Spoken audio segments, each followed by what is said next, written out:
all of our children eventually will have to see how ugly the world is. All of them. Regardless of how we feel, regardless of what happens, all of our children will have to seek, will have to see what the world is. What we as parents are supposed to do is protect them as long as possible, until they have to see what the world does, right?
Hey, quick on the trigger. Boy, I'm telling you, I'm a little delayed today. What's going on? What is going on? Yeah, how you guys doing? Welcome back to Individual Perspective Podcast. I'm your host, Daris D. McKinney. Please hit that like, subscribe, and follow if you're on a platform that needs you to be following. Please hit it. Like, subscribe, follow. Look, we trying to build it up, y'all. I don't know what's going on with the algorithm. I don't see no people still. Well, we can figure it out. I guess they want me to turn it into smaller clips or something. I have no idea. I'll do that when I get some time. Very busy man. And it's been a while. We're gonna wrap this. We're gonna try to wrap this up and summarize this. I'm gonna make an effort to try to summarize it all today. Like we're gonna start with Anton responding to Corey Holcomb's comments about his wife and daughter. Okay, I forgot. I brought a Red Bull. Didn't even know I had it. But anyway, how you guys doing? What I found out during observing this Anton Daniels versus Corey Holcomb thing is that it's all fun and games until you have to be accountable for what's going on in your viewer's life. You know what I mean? That's why I don't really want to leave anything up for grabs when I say something. When I communicate something, I don't want to leave it where it's speculation. It's more likely the scenario or the subscription that will be had. Look, I know in the previous episodes I kind of talked about the gender war, because I think all this falls under the gender war. You know what I mean? And people like Anton Daniels and a lot of the red pill community and everything, and even just the conversation about the stagnation of men progress. The reason why it's been like that is because some men never really change their dynamics of what to expect in the people they're interacting with and everything. And you don't get a bird's eye view on that sometimes. Sometimes men get raised in a matriarchal system situation. It's maybe a patriarchal system of America, but matriarchally in the urban cities and the black community or something like that, you might have like a strong single mom or a strong mother, or your presence of the dynamics of women may been what surrounded you. Because a lot of people, I think more than ever in the last 50, 60 years, we've been ingested and engrossed into the educational system, which is led by women. I don't see nothing. Don't get me wrong. I'm not saying it's women is the problem. I think it's a lot of things that we didn't know, but instinctively it was common sense to know it, but we just didn't act upon it. And we got to take accountability for what kind of society did we build?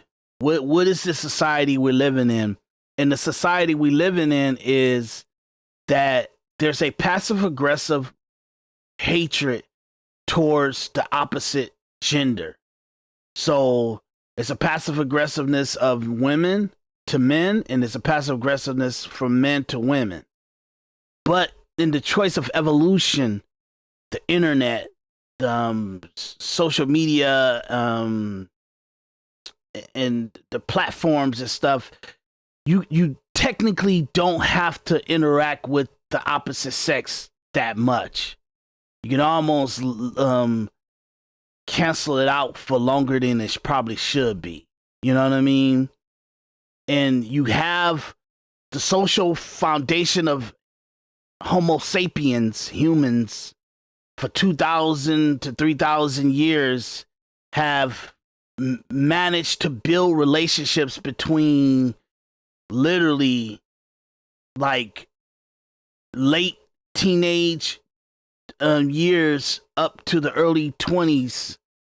They were most relationships for 2 to 3,000 years has been constructed around that time zone, whereas ranges from 18 to, let's say, 18 to 23, 25. That's when most people kind of get in relationship with the people that they've been in a relationship with for 20, 30, 40, 50 years. You get what I'm saying? That's how most relationships of Homo sapiens were constructed for 2,000 to 3,000 years. 70 years, the past 70 years, we have constructed this relationship where there's really not a I must stay with you, I must deal with you, I must fight for the relationship, I must work it out and see what happens and go through the battle with you.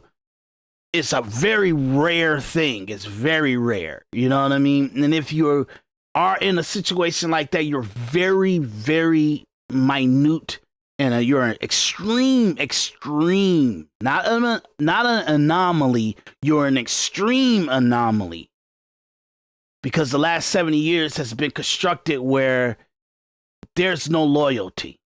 There's no point of standing. And people and men, I even say, like, we fight for, the relationship more. You know what I mean? If we kind of let things happen the way circumstances or time or situations kind of moves the situation to, or the relationship to, if we were at a time where the woman kind of feels to call it quits, if we were to call it quits, it would have been a quit. But most men kind of fight for the relationship, fight for something to last, something to be of substance and purpose in the endeavor. And that may be an error on our part to do that. You know what I mean? And because end results is society and relationships are what they are. So you might find, even if you're fighting for something, you're still kind of fighting for something that's dead. I always say that about Donald Trump. I said this at 2015. I said, man, he's fighting for a country that's dead. These people don't care about, like, having a civil society. They care about an idealism of equilibrium, not what is equilibrium. You know what I mean? Equilibrium is something that can actually be natively and innately yours. Something that could be natively and innately yours. Something that could be natively or innately yours. That's what equilibrium is. Meaning you can't take something from me that you can't give me. I can't take something from you that I can't give you. Meaning your freedom. That's yours. To superimpose your will upon my freedom means that I'm not a free person and I'm not a being of my own existence and my own decisions and my own consequences. I'm subject of what you think I should be. And if you learned anything over the last 10 to 12 years, most of American population have come to terms to what we are as a society. Effective of 1930s and the Frederick Roosevelt days, we understood some of the decisions that was made in 1930s under FDR, President FDR. We haven't really came to terms with what decisions that we made from that time until like literally, I think it was probably 2015 where people started to say, holy shit. 2010 where people started to say, holy shit, I think we gave up our freedoms a long time ago. In addition to 9/11 and stuff like that, we see that we're a shell of freedom. We don't really have freedom. So now all the different conversations that people are having with each other over the last 5 years since the pandemic, because the pandemic made us have to talk to each other and voice our opinion because people had to watch something. They had to know it was no production of movies or TV shows, anything like that. So everything was a rerun. So people start seeking out content elsewhere. So they start to listen to just random people jump on the internet and their podcasts and start talking and stuff like that, you know? And in that situation, you see like who we are and how we're kind of conversating. So I'm kind of summarizing up what has been happening for the last 5 years between men and women. And so the factor between men that of abundance and men that actually had to really fill out and navigate through what was going on. A lot of men of being and well-doing, sometimes, like Anton Daniels, he has a wife that for some reason, maybe it was her mother's teaching, maybe it was her grandparents' teaching, I don't know. I'll have to go through all his stuff to kind of I'm pretty sure he communicated about it. But, excuse my yarning, I guess I'm a little expended, you know, but, extended, I'm sorry. But, like his wife has always been, what do you need me to do to make sure you execute on whatever you got going on in your head? He had that for like a good 20 to 30 to 20 years. No, it's about 20 years because I don't think he's 40 years old. 42 or something, 43. So he had that for 20 years where the person that he was with was willing to be under a bridge poor with him and do whatever it needed, if she got to go to work and make money and bring it home and put it in a pot. For her, it was like a light switch for her. It didn't matter. That's what she was doing. I'm not complaining about it. Tell me where we going, or not even tell me where we going. Just kind of like whatever we're going, I'm gonna help as much as I can, or how much you need me to help, or whatever I'm doing is gonna be feeding to that. That's a rare situation. It's a rare situation because, especially Generation X, you know what I mean? The millennials, we're kind of like a self-preserving generation. We watch how our parents was with the baby boomers. They're pretty selfish. They kind of was all over the place. So whatever was best for them, that's what they fed into, even if they had kids. Even if you know what I mean? Even if they didn't have kids, It was just the culture of it. It was just the culture of how the baby boomers was. The baby boomer was like, hey, we want this experience. We want this kind of life. We want this, and we'll do anything and disrupt anything in order to get it. You know what I mean? The Generation X and millennials kind of did like, okay, and if I'm ever have some kind of good life, I'm going to have to do this on my own. I'm going to have to go through the steps and the dangers and the trials and tribulations on my own. I'm going to try to navigate this as much as I possibly can on my own. And what that did was it made them self-reliant, but also internal, where there's nothing to share. Everybody's your enemy pretty much and your opposition. Some of us, we may have clinged on to that a little later than we probably should have, you know? So I say this because it's a psychosis of behavior that we're kind of reacting from. And if you don't have a clear understanding, what is the psychosis you're reacting from? What is the life and the circumstances that you are interjecting into your behavior?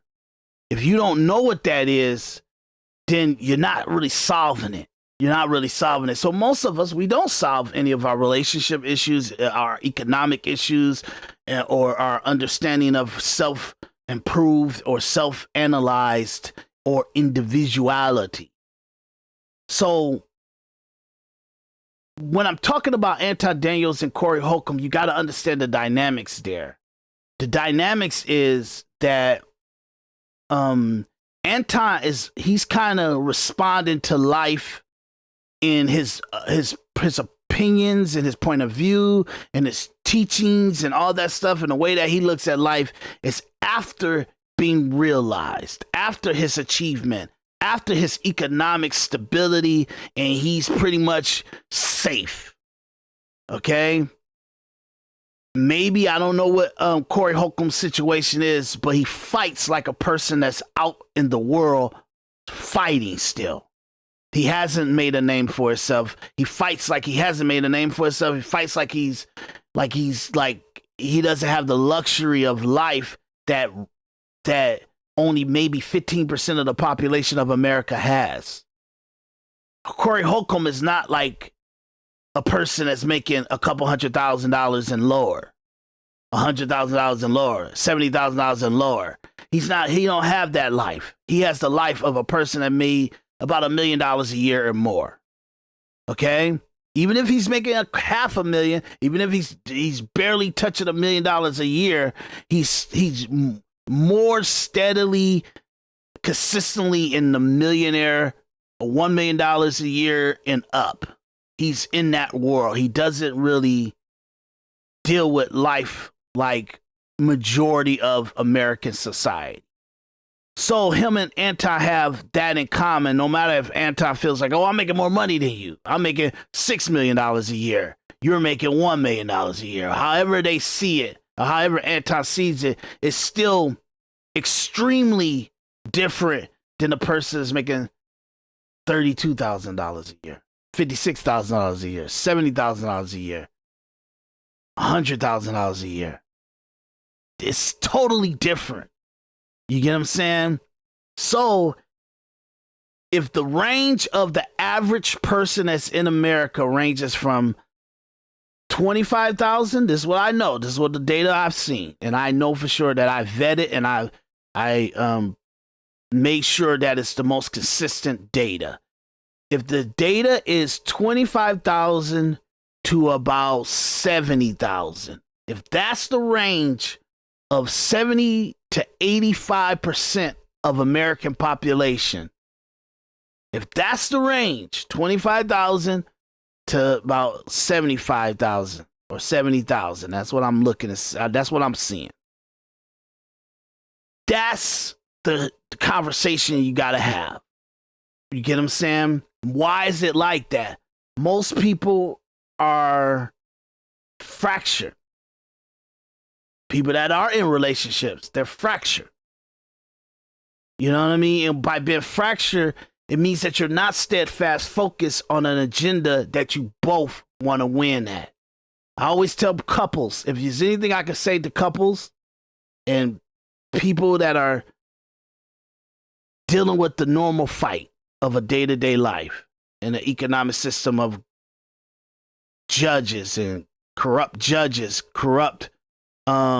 judicial systems, Supreme Court, the appellate court, the local district courts, governors, mayors, city council members, senators, congressmen, the media. These are your enemies. These are the people that actually do something to affect your dollar on a day-to-day basis.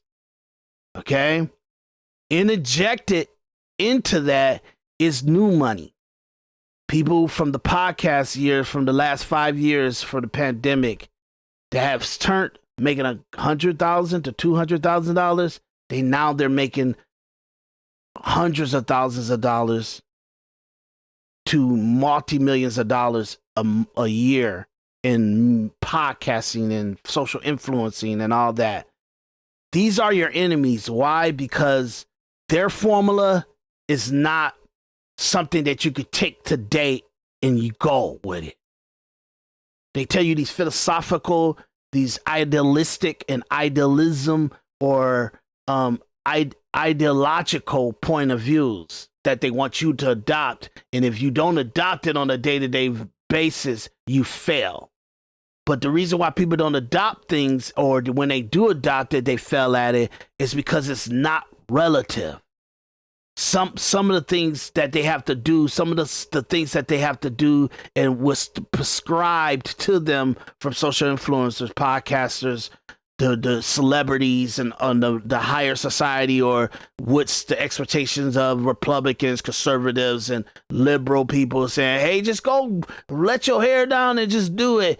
And why the average person can't connect and utilize what is communicated is that what they're hearing and what the people are saying is not relative. And what I mean is by relative is something that you know is the truth. It's just common sense, and it's consistent to understanding and seeing and knowing that is very close to something I've seen before, something I heard before, something that I know that actually happens in life.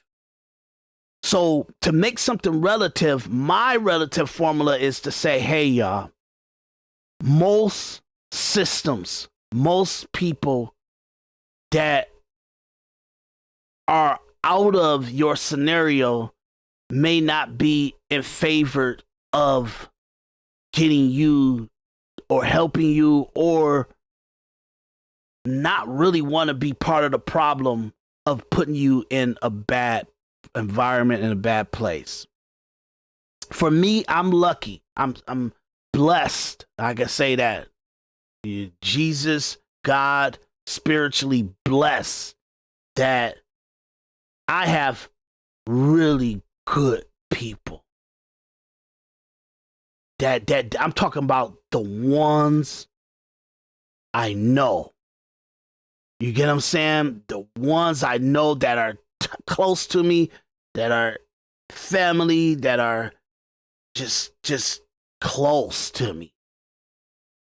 I have people that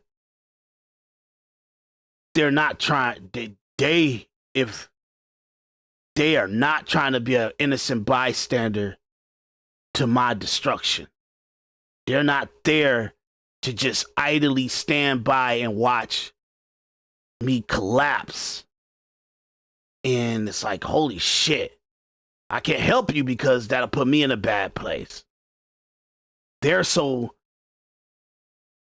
attentive and proactive in their lives that if they were to see me in a bad situation, they play a factor to assisting. What are you trying to do? What are you trying to accomplish? What do things.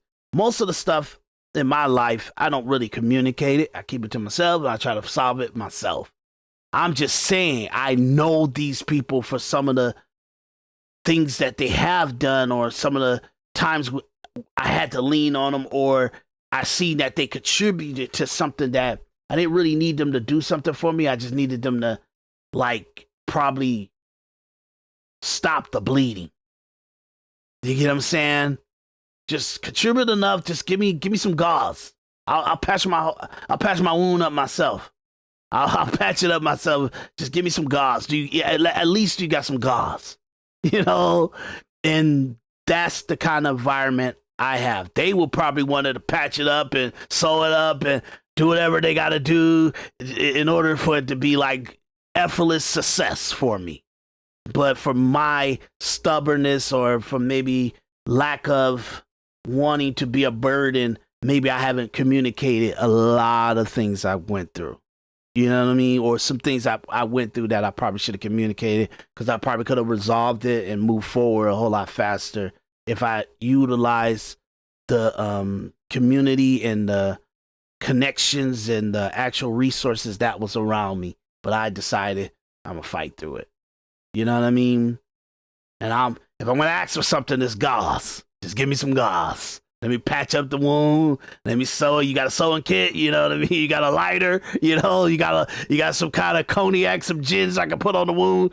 That's what I kind of utilize the people around me and the resources around me. But as I go forward, I am in communication to kind of be a little bit more proactive in big jumps.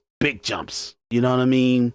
And that's why I had to work so hard for the things I'm doing to be where it is like a light switch for them.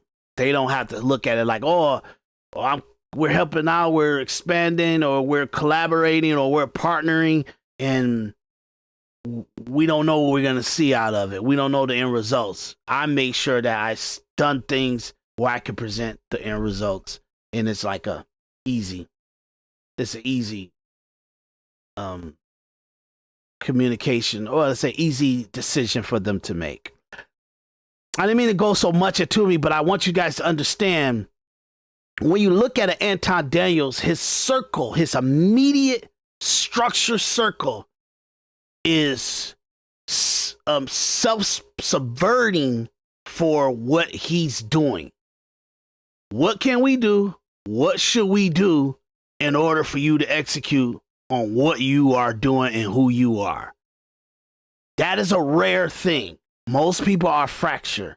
Most people got their own thing going, and they only want to have time and energy and put hope and faith into their own thing. That's not how the 2,000 to 3,000 years of Homo sapiens have accomplished and acquired and achieved the things that they have. But we're not in a society that can go back. We have to have 2 to 3 generations die off in order for us to repair the fracture between Homo sapiens and how Homo sapiens collaborate and support each other for the outcome. Okay? So I only can speak to the Generation X and the millennials, and hopefully what's going on with Generation Z.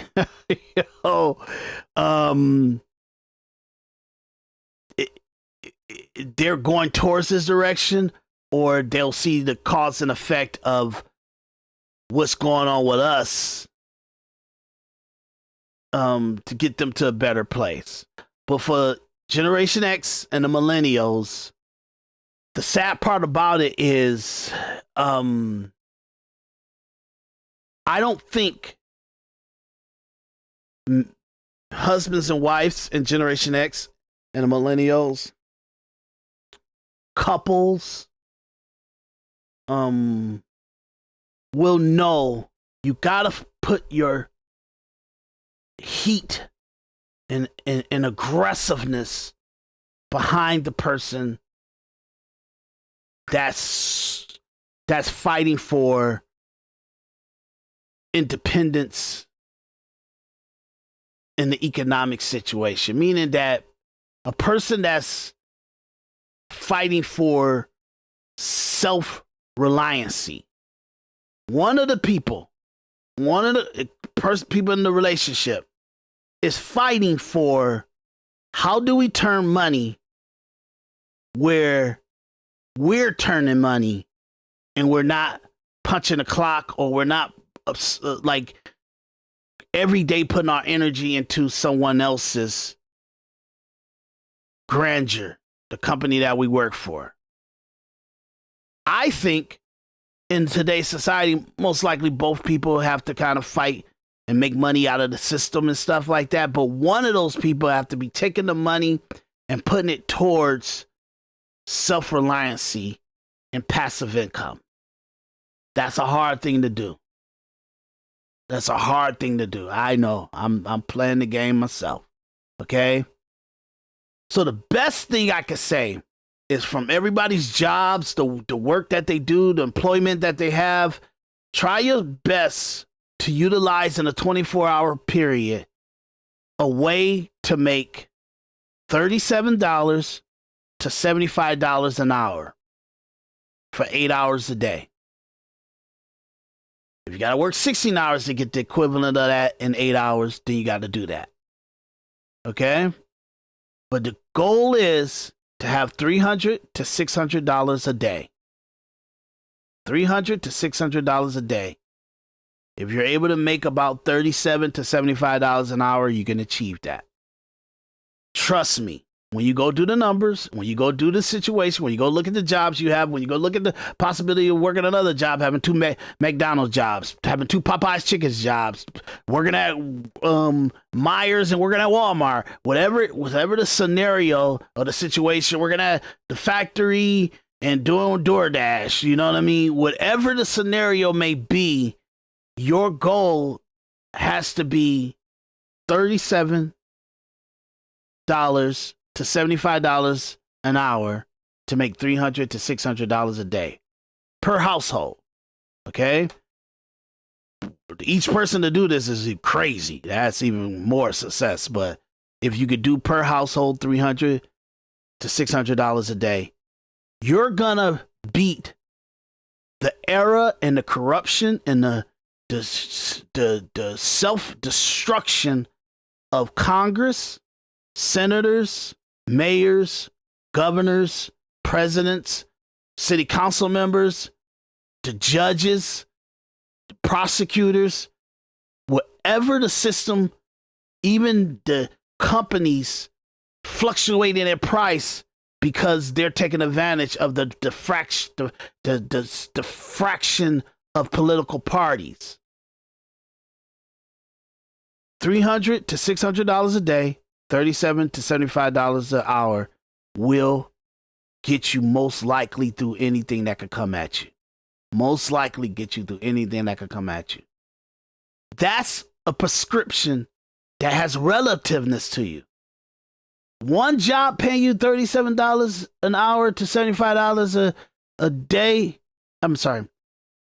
One job paying you $37 an hour to $75 an hour, $300 to $600 a day is very highly unlikely. Very highly unlikely for the average people. You gotta remember, it's 170 million people that works a job that actually play a factor in the economy in America. Okay? Out of those 170 million people, 75 to 85 million makes $25,000 to $70,000 a year. $25,000 to $70,000 a year. You understand that? If that's true, then you got to understand making $300 to $600 a day is a very rare and very not normal situation. But it's possible. Yes, you have to work about 2 jobs. Every person has to work 2 jobs because the minimum wage is $15. You get 2 $15 jobs. And obviously, you probably don't want to work 16 hours a day. So you might be working 14 hours a day. So you're getting so close to that $37 an hour for 8 hours a day, giving you $300 to $600 a day. You can get close to it.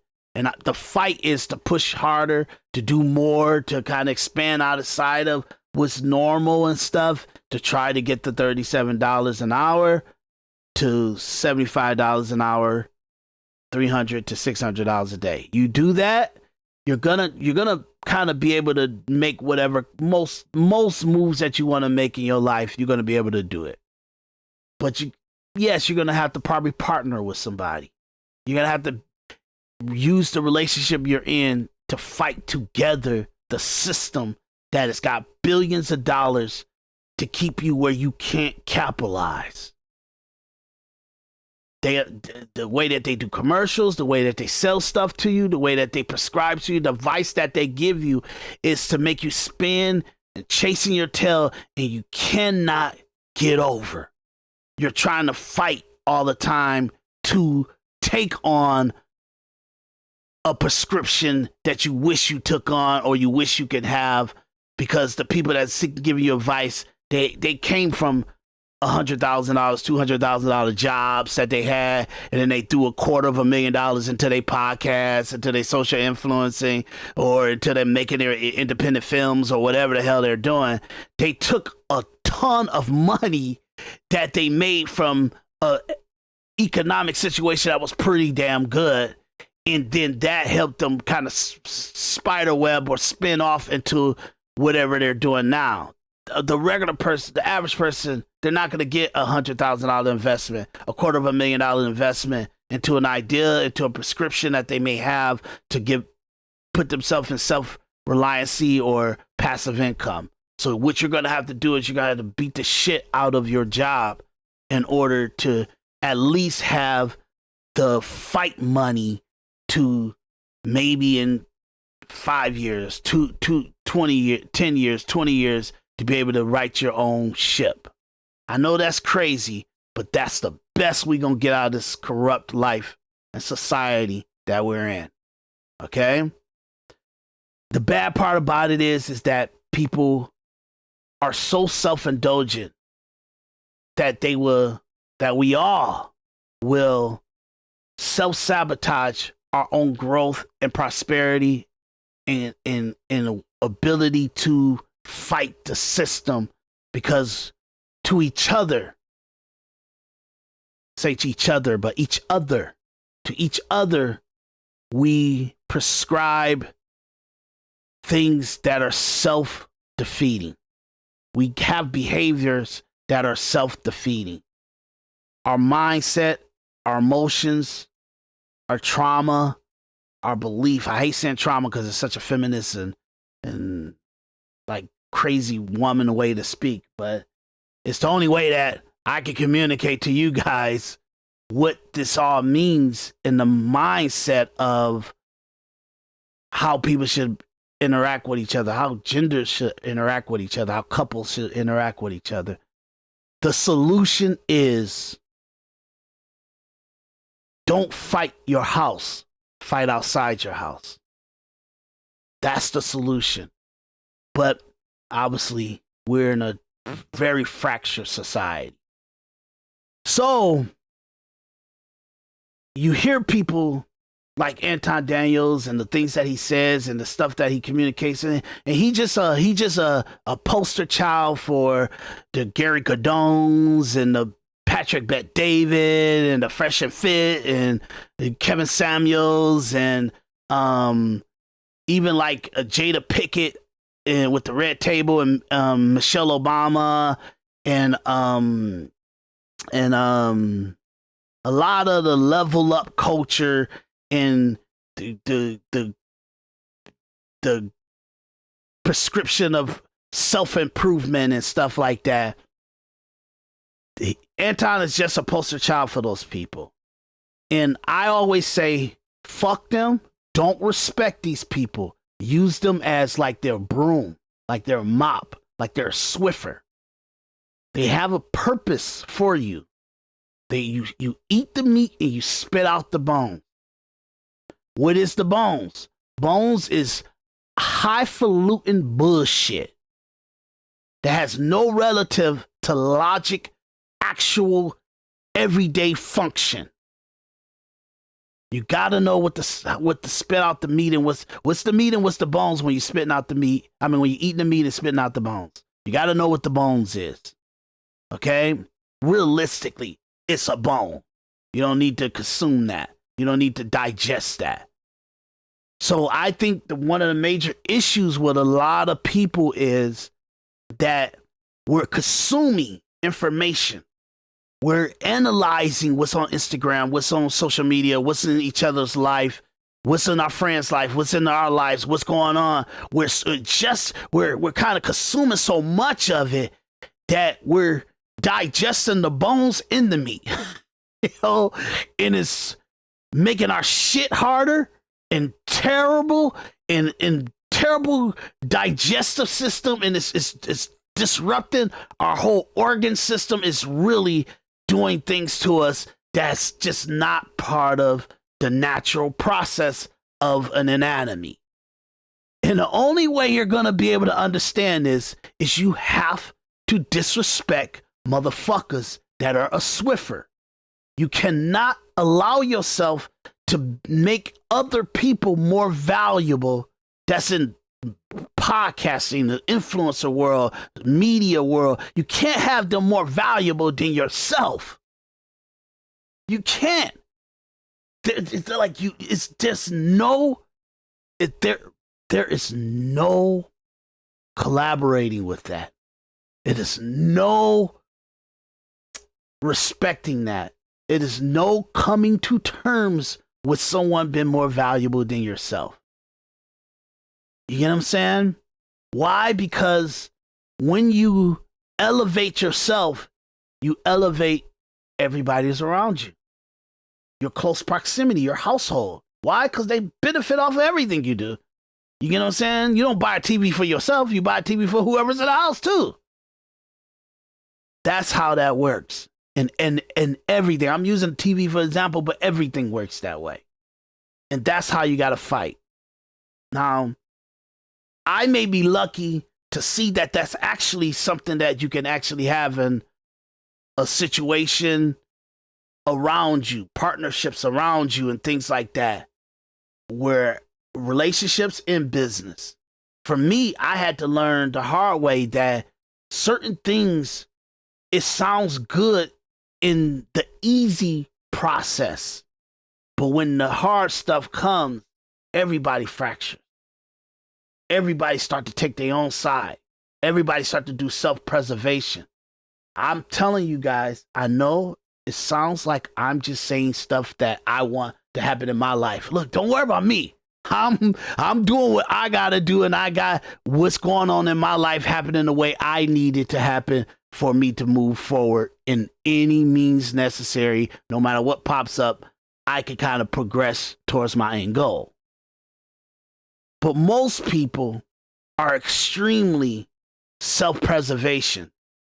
That's okay when it's strangers, when it's people that are not in close proximity, when it's people that are not in your household, not in your family, not in your relationship.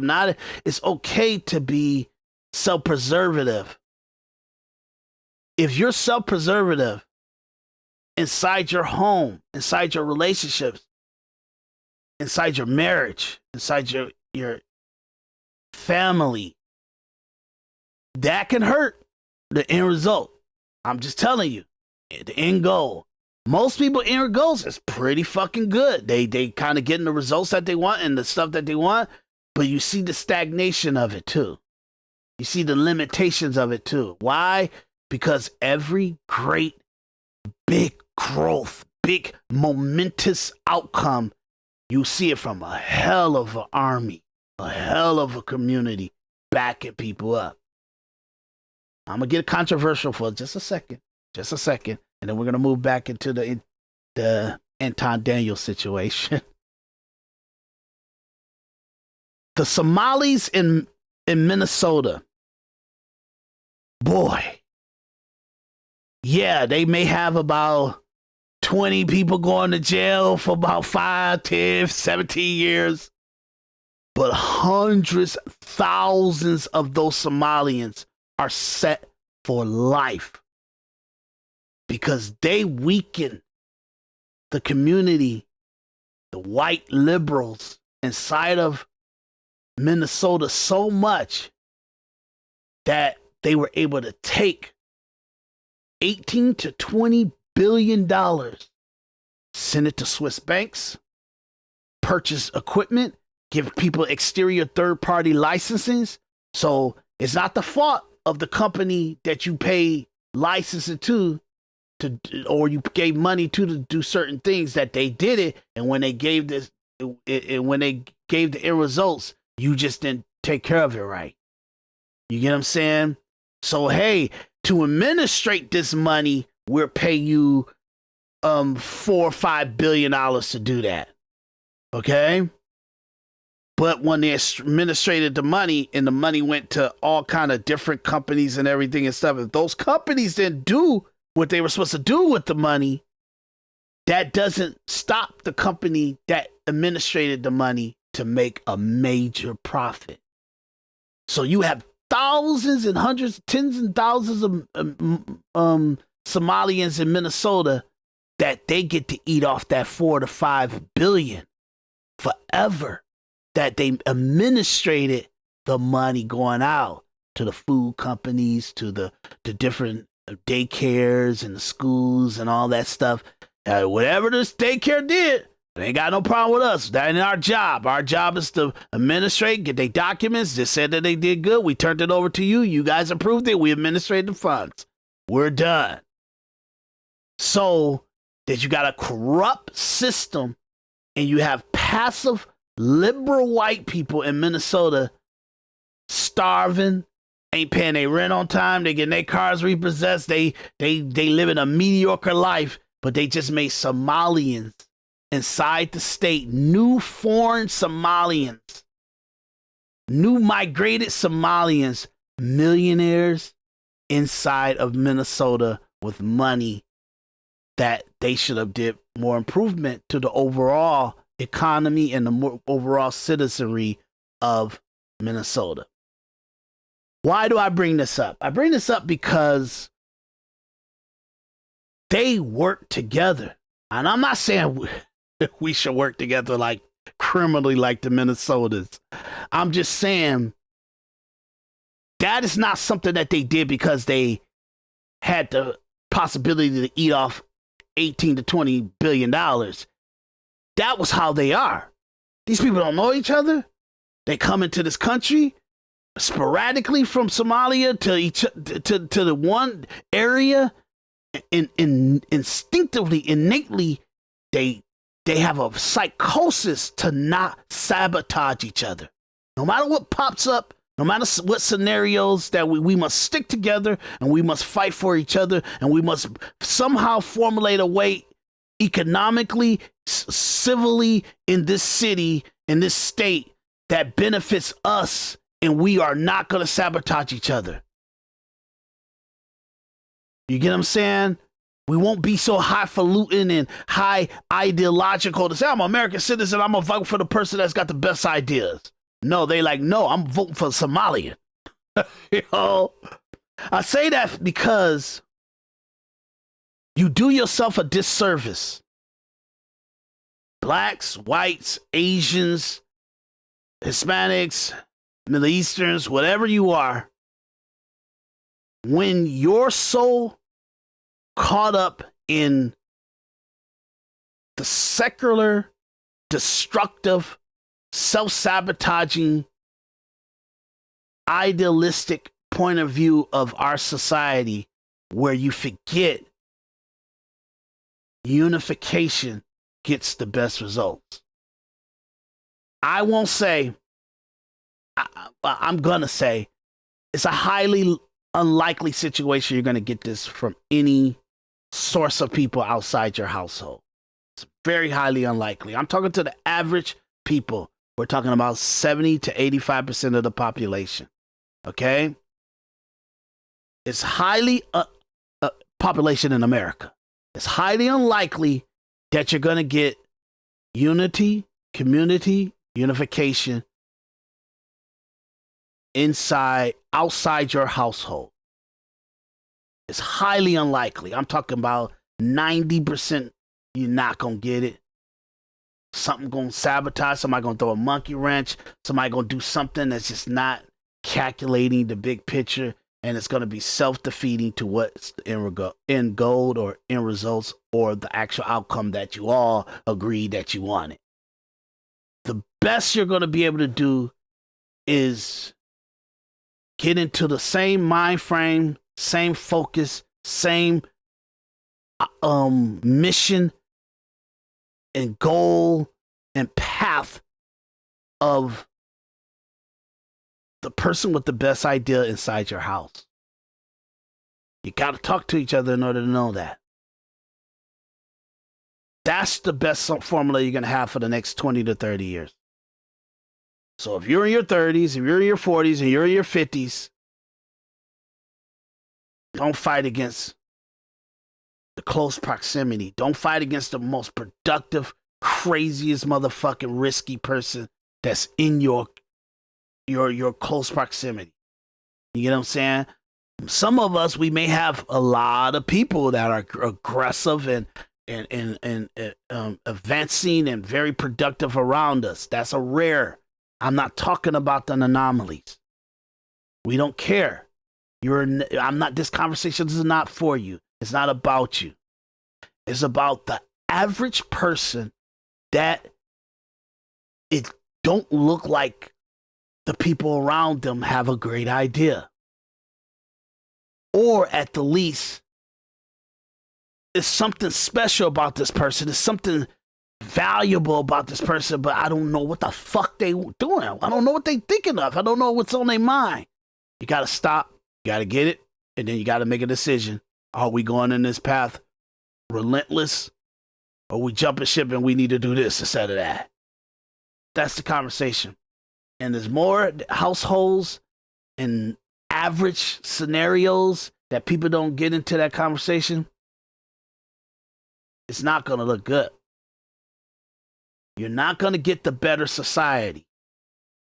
I'm telling you, I said 2 to 3 generations got to die off. Who is those 2 generations? Baby boomers definitely got to die off.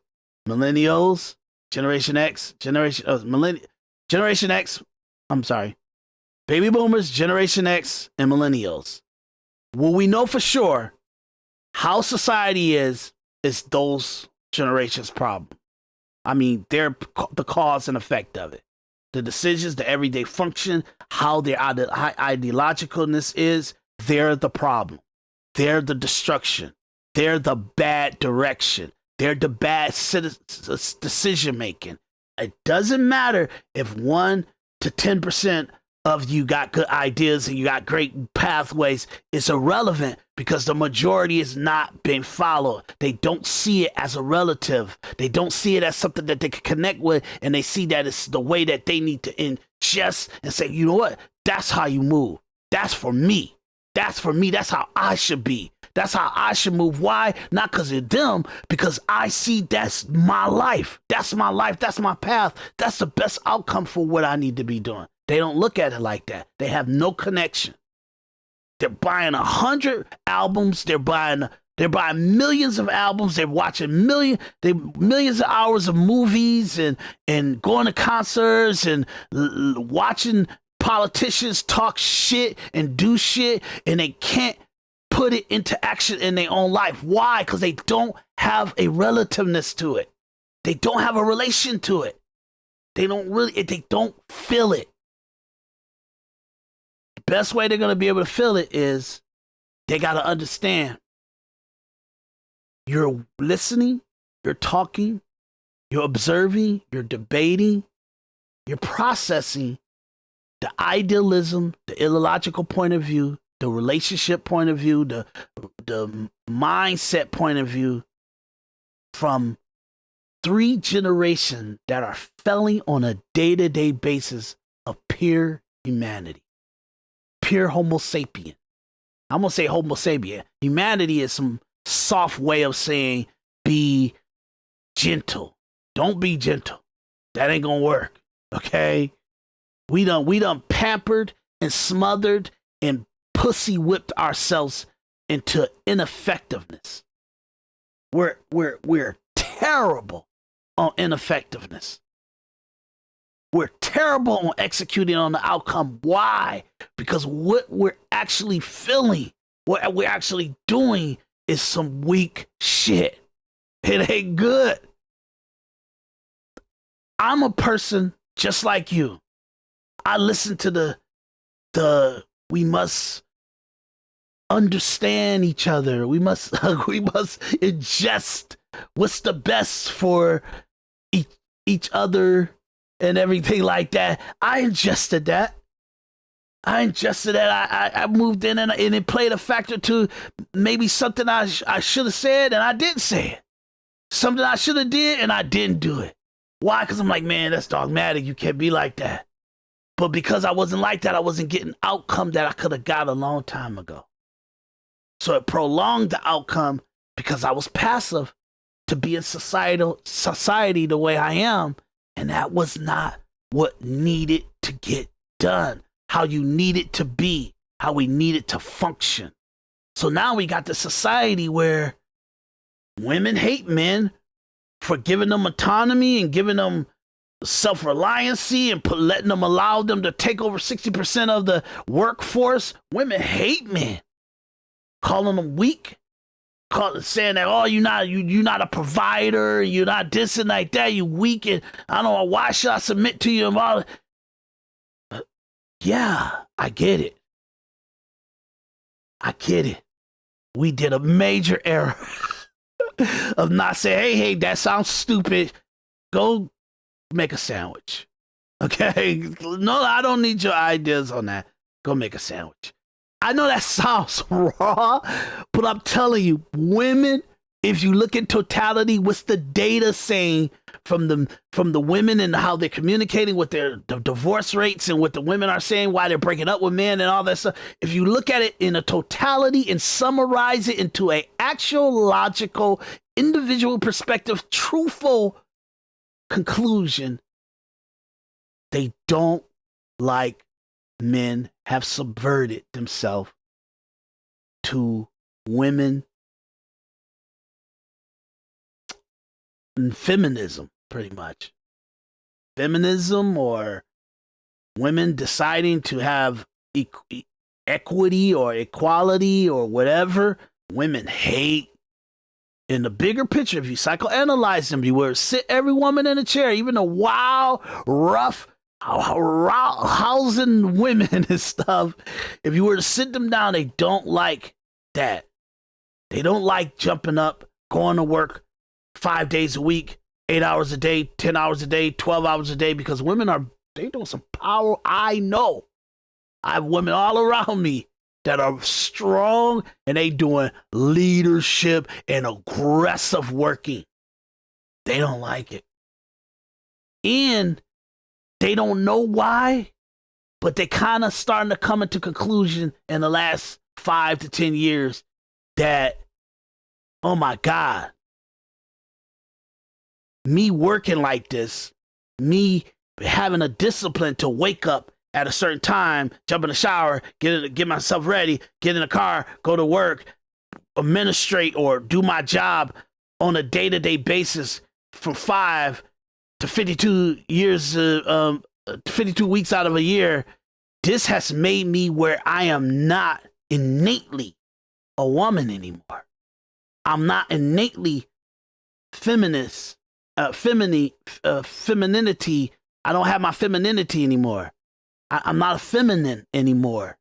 Like, I'm not innately feminine. I'm not innately have femininity in me.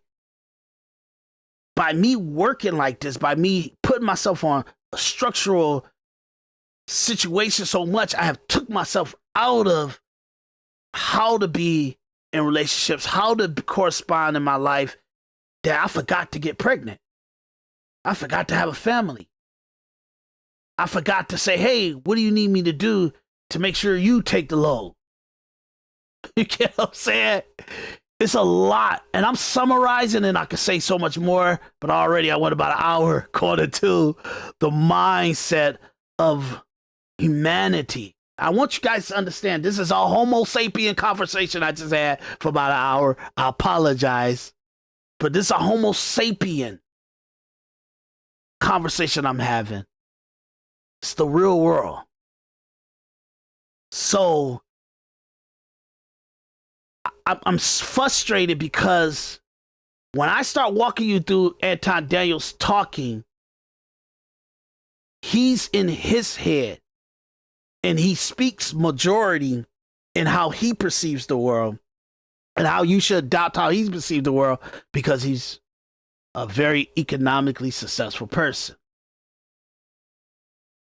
But his message is for maybe 1% of the people that are watching them. Because 99% of the people, they just can't connect. They just can't connect. Why? Because it's too much fluctuation. It's too much contradictions. It's too much ideological point of views. Like everything that I say that come out of my mouth, even if I'm in a spirited conversation with someone about something random, you get what I'm saying? Most of the things I'm talking and most of my reply is the way that I will reply if I had an audience. If I had to give a clear response to a person about the scenario. I'm not performing for the audience. I'm more saying, if I get put on the record, I want to be right 20 years from now. So I say the truth. I say what it is. And I use all data known to man when I make a comment. Okay? I'm not the most intelligent person. I don't know if you would rate me intelligent. You get what I'm saying? But what I am is I am realized. I have an individual perspective that is my own, that takes the data. I vet the data. I vet my own emotions. I vet my psychology, my psychosis, my error in thought process. I vet even myself before I say something out of my mouth. I want it to be the truth, and I want it to be what should have been communicated 20 years from now. What should have been something I wish I said today that it would play a factor in me being accurate 20 years from now. And that's what I do. Okay? And that's what individual perspective is. So as we watch this and I walk you through a couple things and we go into like the sporadic method for Corey Holcomb and his situation at the bar, improv, hitting a lady and all that stuff. I want you guys to have the totality of the situation. Please watch the previous episodes because you're going to get a lot of this in context. But I'm going to do a favor and I'm going to actually begin this conversation in the beginning of this clip with Anton so you can be in context. So I'm going to have him come in and introduce the concept that he has in his head. Okay? So thanks for joining me. This Individual Perspective Podcast. I'm your host, Daris D. McKinney. I got to drink some water because maybe I'm sorry. But this Individual Perspective Podcast, I am your host, Daris D. McKinney. Please hit the like, hit the subscribe. Okay? And let's get this going, okay? Okay. So, hit the like, hit the subscribe.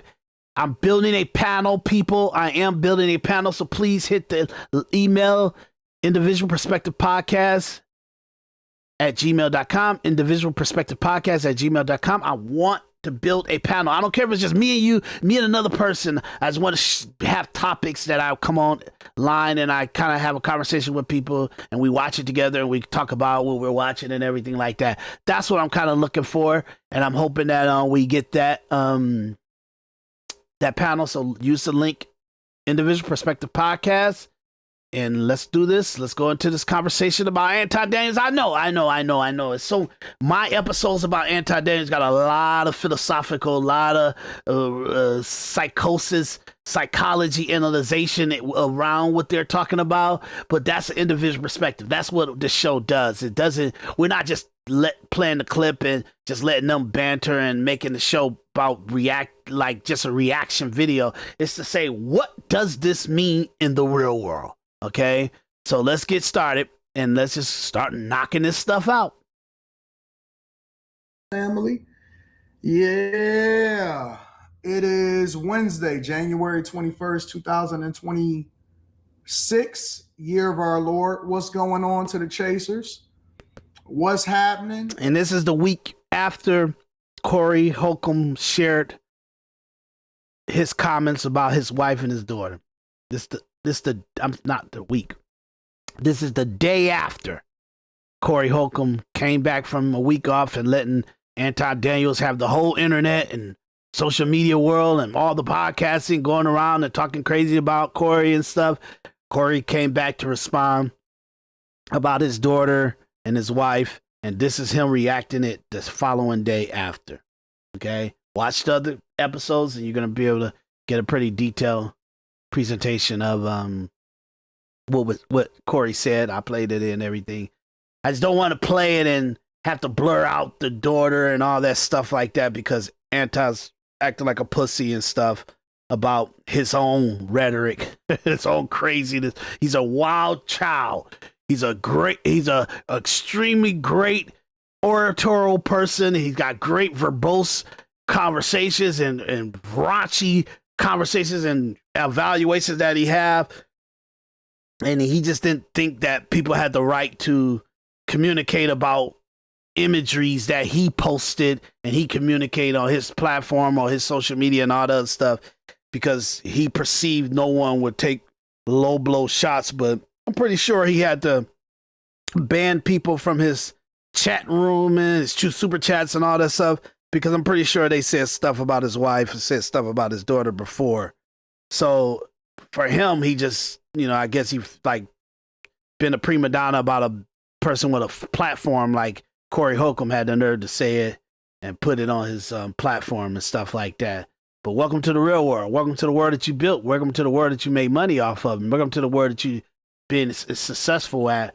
And yes, it's tasteless what Corey did, but Corey's a freedom of speech, an American. Now, yes, like I said, even when in the episode that I went against the notation and the ideological point of view or the legal point of view of the lead attorney, I broke down what the First Amendment means. You get what I'm saying? What it really means. It just logically means words and phrasing and what it just means. All this stuff that you guys got in your head, what it means is corruption. It's corrupt. It's an illegal statute structure. It's judicials and Supreme Court putting their own biases and own emotions and own perceptions of how civilization needs to be put upon a free American citizen that has freedom of speech. Your freedom of speech is not on conditions of. That's why it says no Congress who gives laws to the executive branch to administrate, who gives judicial system, who gives laws to the judicial system to evaluate is Congress. So the people can't even give Congress the right to regulate freedom of speech because it says no Congress should what do you say? What does it say? First Amendment, I'm forgetting already. It says pretty much no Congress should regulate or restructure the freedom of speech. That's what the First Amendment says. No Congress shall regulate or put in perspective or summarize or give derivativeness of the freedom of speech. When it says, I gotta get the right wording of it. I'm so sorry. I don't know why I'm blanking out on this. It's just one word. The First Amendment.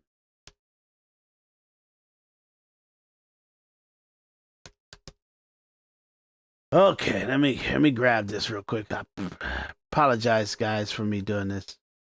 Abridging. That's it. Okay?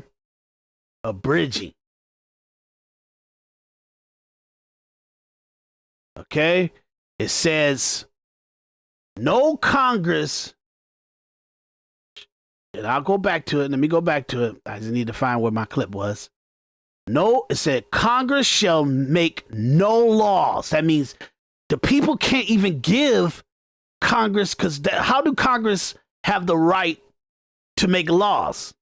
The people sends a representative under the Senate and the Congress to represent them in Washington, to represent them in the state government. Those people sends those representatives into Congress. Congress is representatives of the people, and those people of the government, or those the representatives of the people in the government and Congress, they make laws that they feel that represents the people that they represent, and those laws are administrated by the president and the president's staff. That would be the DOJ. And I don't know what the fuck is wrong with y'all. DOJ, meaning the U.S. Attorney, FBI, CIA, they're whores for the administration of the president. They're not an independent department or an independent branch of government. I don't know why y'all say, oh, the DOJ should not be putting their nose into a case or anything. Fuck you. That's the president's bitches. That's what the U.S. Attorney is. That's what the FBI is. That's what the CIA is. That's what intelligence is. That's what our military is. There are tools that the executive branch, the president, uses to administrate laws. So, Congress shall make no law respecting an establishment of religion, prohibiting the freedom exercise thereof, or abridging the freedom of speech, or of the press, or of the right for people to peacefully assemble and petition the government for redress of grievances. Sorry about my reading. I'm reading it as I'm going along. Bad reader, I'm sorry. Okay? And I'm just trying to summarize in my head so I don't have to stay on it so long so I can go back to my point. Okay? Meaning that Congress can't even the people can't even do a petition. Do you understand that? The people can't even do a petition in a state. They can't even put it on a country ballot how to regulate free speech. That's abridging. To regulate free speech is abridging. Okay? So, no laws, no judge, no Supreme Court, none of this stuff should ever tell a person what to say out their mouth. That's how wow our country is in individuality. You can't even regulate the shit that comes out of a person's mouth. So for us to say, well, you can't yell fire in a crowded room. Yes, you can. You have the freedom of speech to do that. Now, if the establishment that you yell fire in a crowded room is the owner of that establishment, because it's their asset, it's their entity, it's their environment, it's something that they own, they can ban the person from ever being in that environment again. You can never come in this building again. But he has the right to yell fire in a crowded room. And that we don't even understand that thought process, and even how to say, you know what? Oh man, I don't believe all the stuff that we said we couldn't say to each other. Ain't no way in hell an FBI agent should be able to walk up to a citizen and start questioning them. And if the citizen lies to the FBI agent, he's like, he gets served 5 years in jail because we found that you lied to us. Who the fuck are you? I got a freedom of speech to lie to you. Also, because you coming in superimposing a question upon my life, you're evading my knowledge. And I have a Fourth Amendment to hide and treat any knowledge that I have, any known entity of context or anything in my possession that's mine. I have the right to not disclose what I know. And the Fifth Amendment says I I'm not here to help you hurt me. That's what freedom of speech means. That's what the Fourth Amendment means. That's what the Fifth Amendment means. And for us to think that it's okay for Anton Daniels to sue Corey Holcomb for something that he said, we're going to get into that. Okay? So let's get to it. What's going on? I see y'all. Familiar faces. Familiar faces. What's happening? What's going on, y'all? How y'all feeling? Well, let me read some of the Cash Apps to make sure that we all on the same page, because I want to always make sure that I acknowledge the people that support the platform the most, and then we're going to get right to it. Yeah, let's hurry this up. We're going to get right to it. All right? I think you can fast forward First of stuff, all, right? I want to say shout out to Mike, that dude. Because we ain't got to listen to this. appreciate Hey, Anton, we don't have to listen to this. So I know I'm a little rusty on how to manage this. So we're going to fast forward you while you're talking. That's what we're going to do. That's what we're going to do. Shout out to Spencer Campbell. How do you fast forward? How do you do that? How do you do that? Play normally. 2 times. Let's see this. We in the building. So I'm gonna start this off going ahead and addressing what it is that a lot of y'all came to see. And then the rest of us, we're gonna go ahead and kick it for the Millionaire Morning Show. Normal everyday thing. Let me read some of these super chats, and then we'll get it popping. Top Flight says, Modeling AD, I sent you an email. You need to check it out. Stay dangerous. What up, the Top Flight 3? I appreciate you. Eric Harris says, AD, I did come here for the drama. However, you decide to handle your business, I support it. Children are off limits. Okay, well, I guess we can go ahead and get to it. I knew you wanted to know. So there are some people that are watching this right now that I remember used to being here all the time, and there was heavy supporters. Mm-hmm. And now I see that some of them are a little bit different. Like, for example, Vatos Bulldog says, stop the cap like you didn't wake up ready to respond. I'm going to speak to that. Vatos Bulldogs used to be a very, very heavy supporter of the show. But what I've realized is people will switch and change depending on how messy that they want you to be. Now, him saying that people will switch and change to how messy that you want to be. Like, this is... Yeah, and look, I wanted to do business with Anton Daniel, and but he's got a successful life and everything, and he doesn't really need any media or film production like collaboration with me and everything like that, because I do movies, I do film, but that's okay. I don't see no bad thing about it. He taught the way that he moves.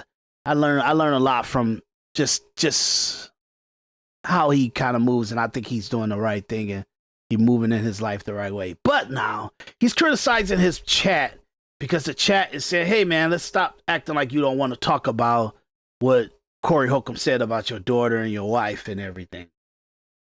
And he's like, "Oh, y'all, you were loyal to the chat. You were part of my Patreon membership, my bag chaser, or you are part of my bag chaser, and you've been giving me grief and stuff about how I've been coming at Corey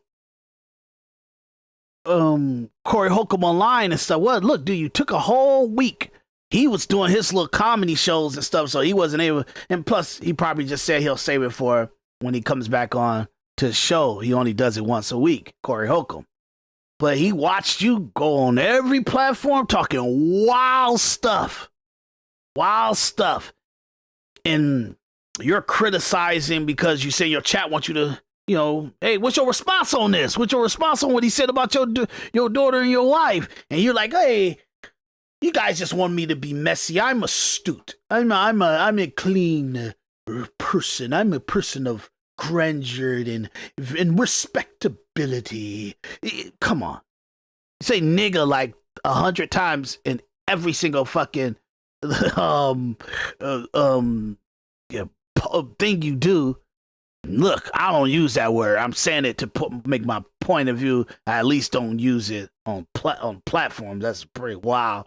If I say it, I'm responding to what somebody says, and that's the only time I would say it. But he says it all day, every day, and he does about Anton do about 10 to 12 hours of technically, at least the production of it is, or him managing it and him doing what he got to do to manage his platform. He's doing like 12 hours a day of the N-word, okay? So for him to say, oh, you guys want me to be messy? No, they want you to deal with the repercussions of what you did for a whole week of just talking crazy. You got every right to talk crazy about this guy and say whatever you want to say to how he kind of came at you and everything like that. But there's consequences to that too. And the consequences is that he get to respond any way that he wants to. Your weak campaign, you're not weak, the week of WEEK, the week of campaigning against him that you did, he gets to respond to that. And he went low. He went really low. Yes, I agree. It was tacky. You get what I'm saying? But it was funny. And that's his place. He's a comedian. They speak in irony. They speak in attacking the most known situation in the room. You know, I have gap in my teeth and stuff like that. They would point out my gap immediately as a comedian. They always would do that. It's the most obvious thing to do. So they attach to that like a sponge.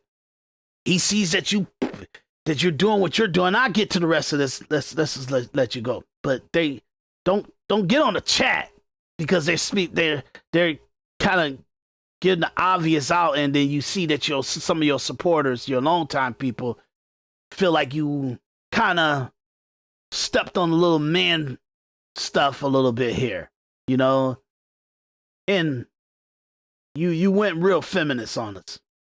So I'm gonna address this like this, because the thing that I tell people all the time is you never, ever, yeah, facts, fair weather friends. We know what it is. We've even revived some people's platforms with hate.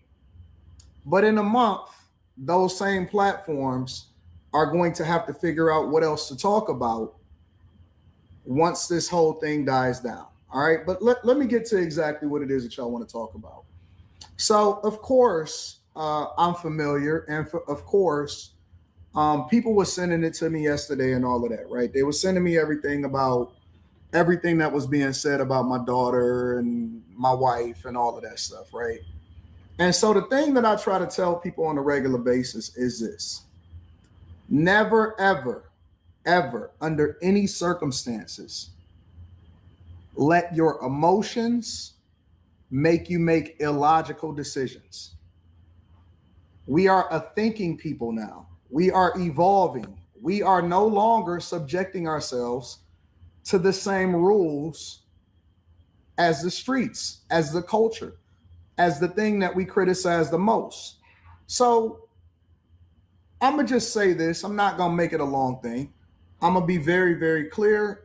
And so funny. You have 3 types of black people that communicate. They're podcasters, social influencers. These are not the type of people. These are the jobs that they have, that they communicate. News anchors, pundits, politicians, celebrities, all of them. They all fall into 3 type of characteristics of black people. One is the raunchy, shameless, degenerate, debauchery type of black person. Okay. You know, you have your self-righteous, highfalutin,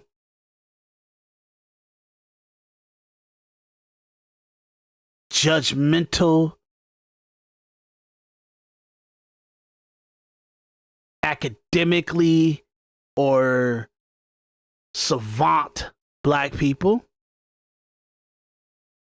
Then you have your logic, how can I say it? Logical, data-driven, in seeking out solution-orientated black people, okay? Those are the three black people that you'll hear kind of communicating, you know, to you. Anton's one of the highfalutin ones. He's the second one, okay? He's the second one because he's got a lot of tacky, a lot of degenerate way of talking and evaluating and the conversations that he have and stuff, and he got contradictions of, okay, but black people need to be like this, and you need to do like business like this, and you need to do this, and you need to do this. But at the same time, he makes a lot of money on the degeneracy of it. You know what I mean? Hip hop, all this other stuff, and everything like that. Even the dysfunctional relationships and the shallowness of a lot of the stuff that's going on in the culture and stuff, and he plays to that. He plays to a lot of that stuff. So he's kind of the second, you know what I'm saying? Like the first one would be just ridiculous, you know. It's like Lil Wayne, not Lil Wayne, I'm sorry. What's the some of the hip hoppers, some of the, like, you know, like even Chris Brown's a good person, but the world that he plays in is just degenerate. You get what I'm saying? And like even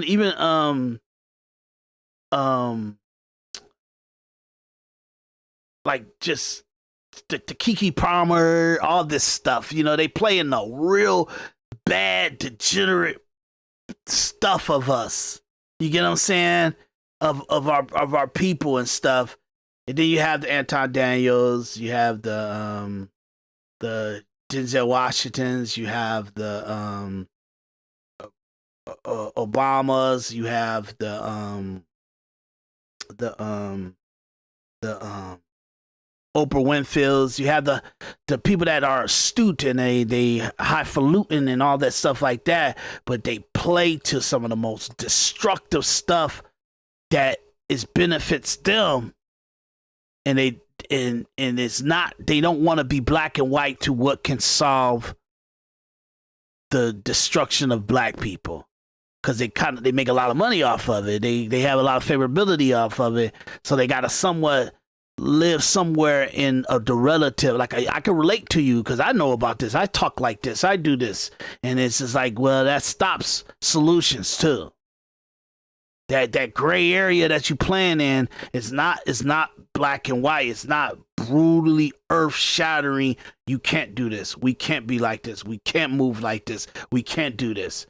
And if you're somewhat playing to it, it's, you know, it's a contradiction, and that contradiction makes people can't relate to you, and they can't really hear what you're saying and utilize it, because the way you really do stuff, where the way that what they eyes see is different than what you're saying.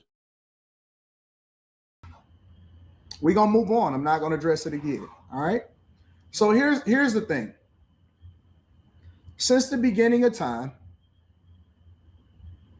I've always, my number one thing in life, above all,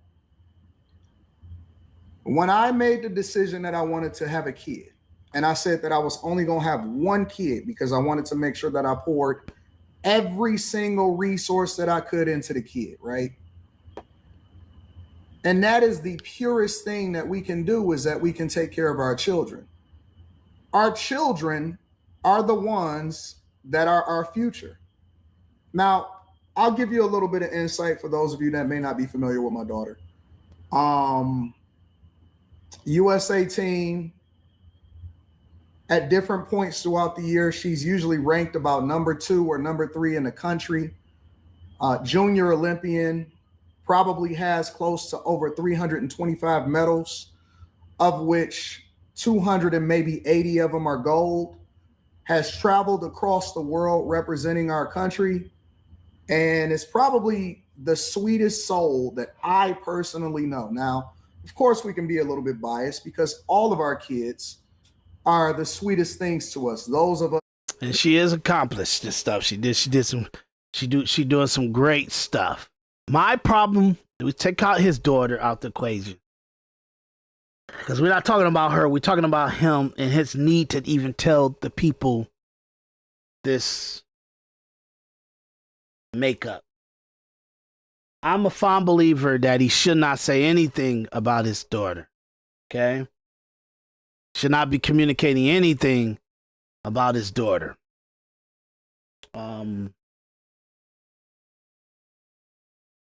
His daughter is a private thing for him, but his for boast and his always wanted to talk about his greatness and his grandeur, and that's cool. I love it, and it's all right.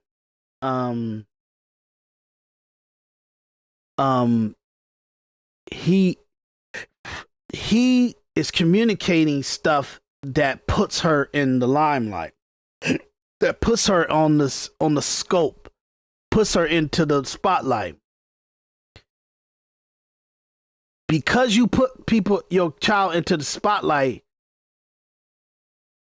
doesn't mean that we should self-regulate ourselves to not judge you and your family or your family components. Once you put them in the spotlight, we can say whatever we want. If you put the look of your daughter into the spotlights, we can say anything we want. You can't take a judgment on that. I'm not saying anything. I'm just saying he's responding to what Corey said about his daughter and stuff, and he's kind of giving all these acolytes to what his daughter accomplished. She is awesome. She's really good. I think she's a great human being, and I think he's raising her in a great way. But he got a negative thing towards him. He talks too much, he verboses, and he communicates online on a day-to-day basis, a hourly, hour-to-hour basis.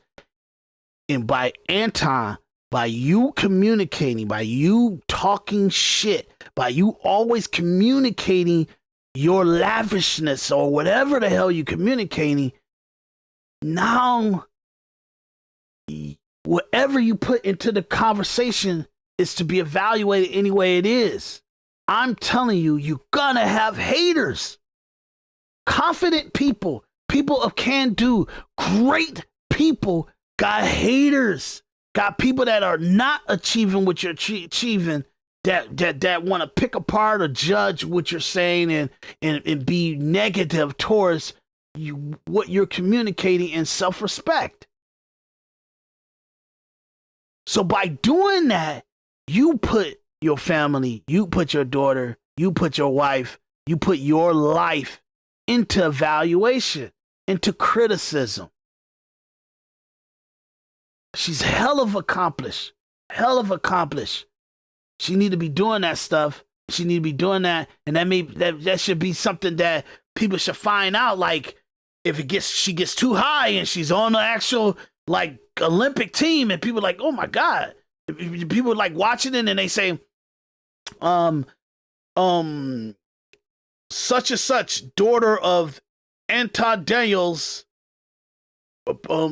popular, famous YouTuber Anton Daniels of United States of America. If they say that, and we're like, holy shit, that was his daughter? Wow. We didn't even know his daughter was doing that. That's how that should be. It should not be where you're talking shit, put her into the lion's den. You up here judging women, you up here judging relationships, you up here battling with the weak men that can't provide, men that are just economically not as astute as you are and stuff. You doing all that stuff, and your weakness is the look of your wife or your daughter. That's the one thing you don't want. Is not them. They got the money because it's an extension of you. They got the lifestyle because it's an extension of you. They're not just like they're not out of shape or some crazy stuff so they can badly represent you in how they wear fashion or the look of stuff. So, but that's an extension of you because they know your standards. It did, but something that they can't change is how they look in the totality of how all women look. That's something that they can't change. So it's a weakness that you don't want people to talk about. I'm not saying that they're not good looking or anything like that. I've seen pictures. I'm not saying that. I'm saying that's how Corey Holcomb seen it. That's how the public sees it. It's under evaluation because you put them in the limelight. You put them in the limelight. So now, when you're talking about her accomplishments, this is divulging personal information that should have never been on day one, should have never started. Why? Because you want to hold tight and secure your personal life when you're bringing people into the public or you're communicating into the public that's controversial, and it has a way of, how can I say, opposition to it. Us that are in our kids' lives and that are participating in our children's lives, but a very, very accomplished minor child, meaning that she's still a child. And he been talking to some lawyers or some whack ass social media people, and they're like, "Oh, he attacked a minor. He attacked a minor." And maybe this is some feminist woman shit that you had in your head. I don't know. I have no idea. I don't know. I don't know. I just gotta go by what it is. Well, this individual perspective. I have no loyalty to nobody but the truth.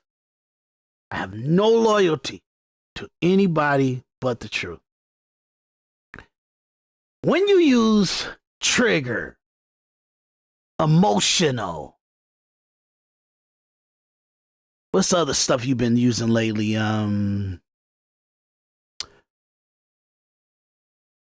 Vibrational. Oh, what's the other one? Sensitive or whatever. When you use these terminologies to describe stuff, it's very feminine and psychological babble. A lot of, if you find out, you do your research, you'll see that a lot of women over the last 20 to 30 years put a lot of stock in a lot of degrees and economic value in social workers and psychology and psychiatrists and all that stuff like that. So women communicate like this now. Why? Because they're adopting the psychobabble of psychologists, psychiatrists, and social workers.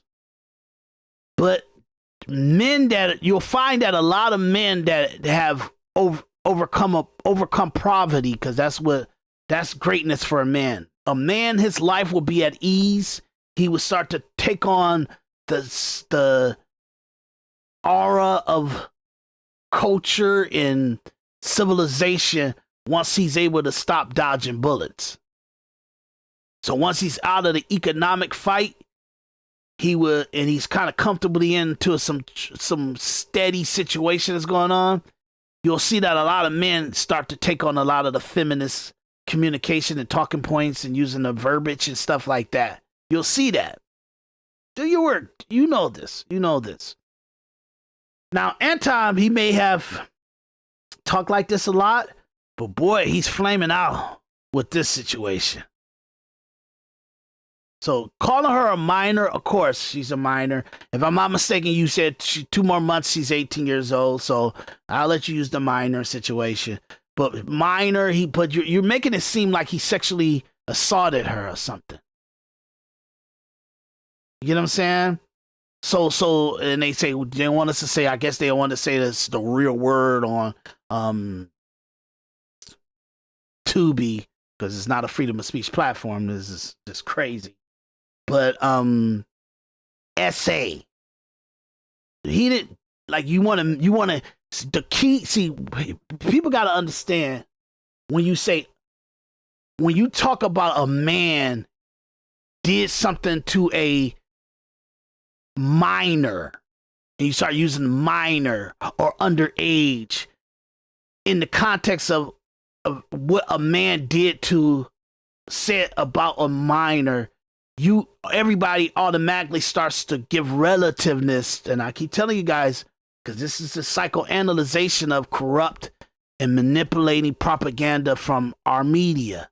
Our media is not the mainstream media. Propaganda is not coming from only the mainstream media. It's also coming from social influencers, podcasters. They're doing a lot of, and I'm telling you, conscious, strategic propaganda. And I'm sad to say I love Anton Daniel. I've been listening to him for years. And he can't take it back now. He has, for the last month, almost a month since this Corey Holcomb stuff started, he has put out so much propaganda, feminist propaganda, anti-man propaganda in support of what he thinks is best for magnifying and protecting his daughter and her name and his wife and how they're being perceived in the media or in popular culture talking stuff. So that's what's going on here, okay? And one of the things that I tell my daughter every single day is that I want you to stay in a child's place. I never want you to grow up too fast. I never want you to be out here doing things that you're not supposed to do, because you have an expectation on your life. And so the thing that I've always done is try to protect my daughter against the world, from the world. And what this has shown me is that eventually all of our children, and she is still a child because she is an underage child, all of our children eventually will have to see how ugly the world is. All of them. Regardless of how we feel, regardless of what happens, all of our children will have to see what the world is. What we as parents are supposed to do is protect them as long as possible, until they have to see what the world does, right? So this is what I'm gonna say. You can't protect your kids and not see what the world is, but once they get kind of in their high school years and they start to go into the college years, it is about the transition of like adult life and what to expect from life and the contextualness of life. I think it's kind of self-realized, or they would have had to like really interact with it so much. But at the least, if they so shelter in a bubble, then they parent that verbose on the internet hundreds and thousands of hours a week should at least sit them down and give them some realization about the real world. So for him, he sound crazy. I'm pretty sure, and this has got nothing to do with her. I'm pretty sure she's a strong girl and self-reliant. She's ready for the war of life. You get what I'm saying? He much gave her the tools to do pretty damn good for the rest of her life, unless she falls into some wild stuff. You know what I mean? A lot of suburban kids, they like the edginess of what they didn't know, so sometimes they try to sneak into the edge, so if all she knows is suburbia, she'll sneak into Detroit to try to see, like, okay, let me see what's going on here, and let me touch the grass that's in the hood. That ain't good. My focus right now, and then I'm gonna go ahead and get into the show. My focus right now is trying to figure out the psychological damage, impact, and trauma that has been done to my daughter. Psychological trauma. Like I said, I don't know if he's been talking to some woman or something like that, or some internet like lawyer or something, the lead attorney, or like some people in his own personal staff and support system. But boy, this stuff is crazy. Or her psychological trauma, and I don't know how this affects her, and how it's earth shattering to her. And she's, oh my God, she's a martial artist, a high functioning martial artist. One of the number one things about martial art is self-regulation.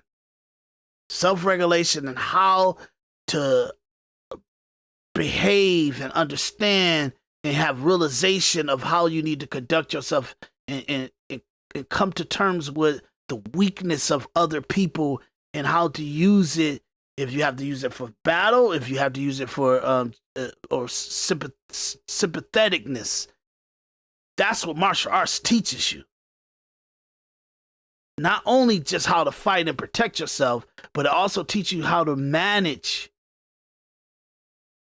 people's weakness, their emotional levels to their psychological levels, to say, okay, this person don't need me to crack their head open. This person needs me to be a little bit more empathetic and give them a little mercy.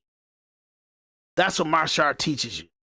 Martial art doesn't teach you to be so highfalutin and be like, oh my God, I love kicking girls in the face. I love battling girls, do all these competitions in order to be an Olympic competition, even be able to, in order to kind of do like competitions in martial arts and get awards in it and stuff like that, and be headed to the Olympics martial art team, you got to kick a lot of people in the face. You got to hurt people for real. You got referees to stop it before it gets too bad, but you got to take the kick. You got to throw the punch, and it's got to land. So she's going through life. And we're not talking about her adolescent years, like when she's in grade school and middle school. We're talking about her being like a senior, and she's in like major competitions with some major people that got power behind their hits, and she got to have power behind her hit to be effective in order to get the upper hand and win the competition. So she's punching people, kicking people in the face, hurting people, seeing actual blood, that she's drawing blood in martial art competitions. And she's like, oh, I'm so great. I'm so great. My life is so great. I look so great. I'm so great. Oh my God. Oh, look, I hurt that person. Oh, look at the blood. Oh my God. Oh my God. And then somebody say, hey, you're not so attractive looking. Oh my God, I never knew that. Oh my God, you mean I'm for real? For real? And she goes to her daddy and her mother. This person said that I look unattractive. Did you lie to me for all my whole life and I don't look attractive? And then she falls apart and she can't eat, she can't sleep, she don't want to do any competition no more. She just completely breaks and completely throws away all her accomplishment and what she's trying to seek after, and all her goals and all that stuff. She just falls apart and she's nothing now because some asshole on the internet talked about her looks. You gonna sit here and do this for days, weeks? Fucking crazy. Pulling her out of school. You pulling her out of school? Oh, the kids in school, they're sharing what Corey Holcomb said. Oh, I just never thought that somebody in high society will actually get a picture of my daughter or my wife and not be so complimentary about how they look. I just never thought it's not going to happen ever.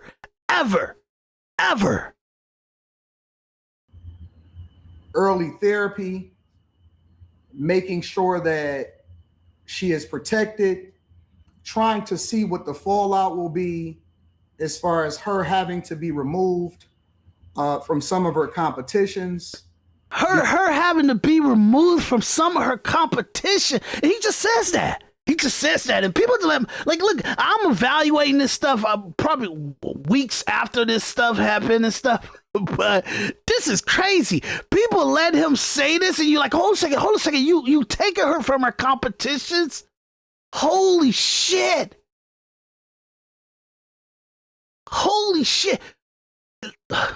let's just imagine what's happening. Okay, the kids in school are sharing Corey Holcomb putting a picture up of his daughter and talking about her looks and stuff. You know what I'm saying? So crazy. So all the kids been avoiding saying it, but now that they got some way to kind of share it around the school, so they don't have to say it. He said it. And now they all chuckling and laughing as she walked down the hall and all that stuff like that. That's what's going on. Well, you shouldn't be on the internet talking shit. You shouldn't be on the internet sharing her martial arts accomplishment, her photos of her martial arts competition if you didn't analyze how people was going to perceive her looks. You can't sit here and act like you didn't. You gotta. I'm behind in Anton Daniels shows and stuff like that, so I don't know. Maybe he's so full of shit that he never perceived this. He never gave it any kind of acknowledgement, and he never even sat down with his daughter, and tell her about the warfare of social culture and analyzation. I'm pretty sure he's a wealthy guy, or at least he's well-to-do economically. And I'm sure she goes to a well-to-do economic school. And I'm sure she like hangs around some well-to-do economic people where I'm pretty sure her friends are pretty. She got some pretty friends. I'm pretty sure that they hung around pretty people at a party, at a sweet 16 party, graduation party. I'm sure she's been around a lot of like anatomically gorgeous girls and never had any. I don't look like Tori. I don't look like Jennifer. I don't look like Kimberly. I don't look like Kamala. I don't look like. Never. Mother had never had this conversation. Oh, my hair is not as pretty as this. I mean, like, never.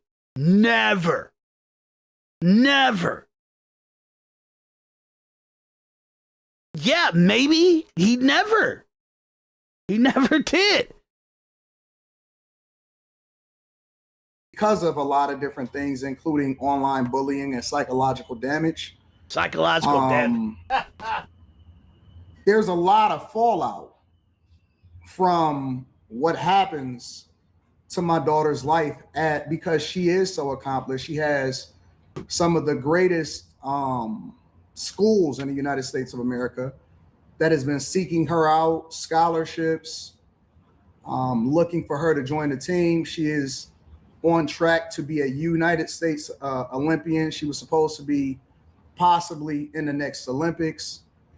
And I don't. So the schools that's seeking her out because Corey Holcomb said some stuff about her looks, and people like I understand like other kids in the school gonna like in college gonna kind of like I you gotta be clear about what you talking about, dude. What's gonna happen to her because of her looks and stuff? Like I'm trying to figure this out. Like it's like. Can anybody talk about what Anton Daniels is saying about his daughter? This goddamn comedian talks about her looks, and then Anton Daniels comes on to his platform, and the way he articulates his daughter, even if he's just trying to set up some premise to sue Corey Holcomb for emotional and traumatizing damage, like what when you hear our women always talk about, oh, I've been emotionally abused, I've been verbally abused and stuff like that. This is what Anton's saying about Corey Holcomb right now. He doing some women stuff. Okay, I'm not gonna say the B word right now. It wouldn't be contextually accurate or reasonable to say, but he's doing some women dialogue.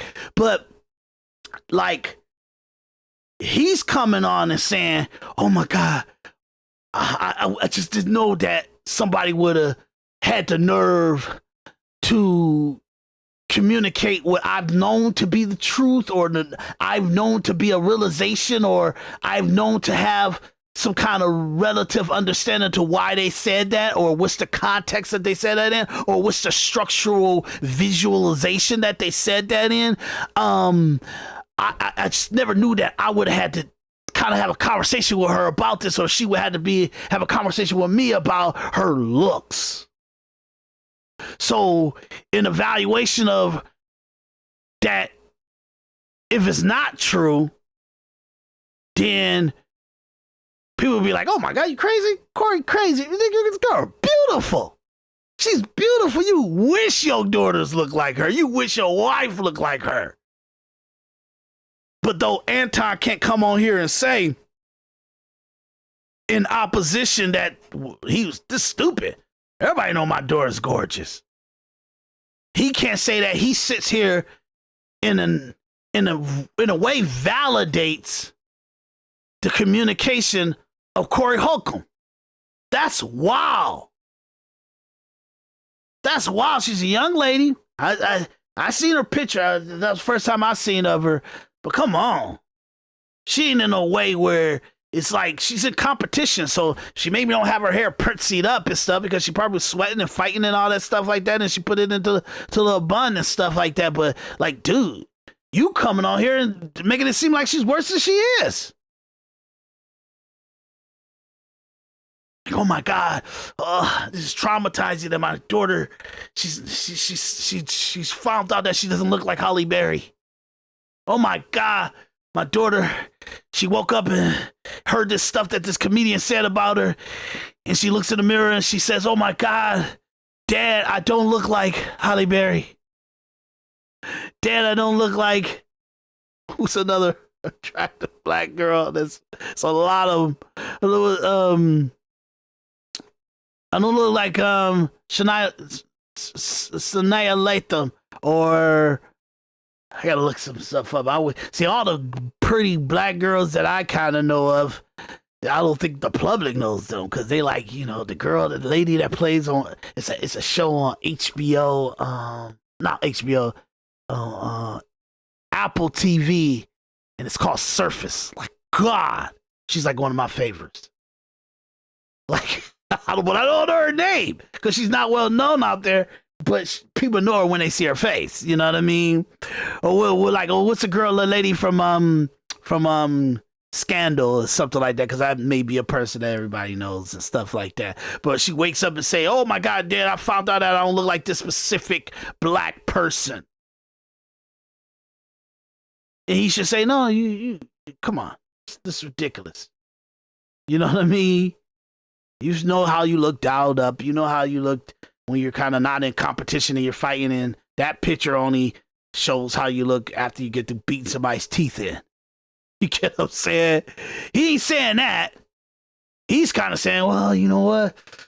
Now I got to deal with how she's taking in how she looks and the totality of everybody in her life and how they've been looking for the last known existence in her way to comprehend pretty and not so pretty.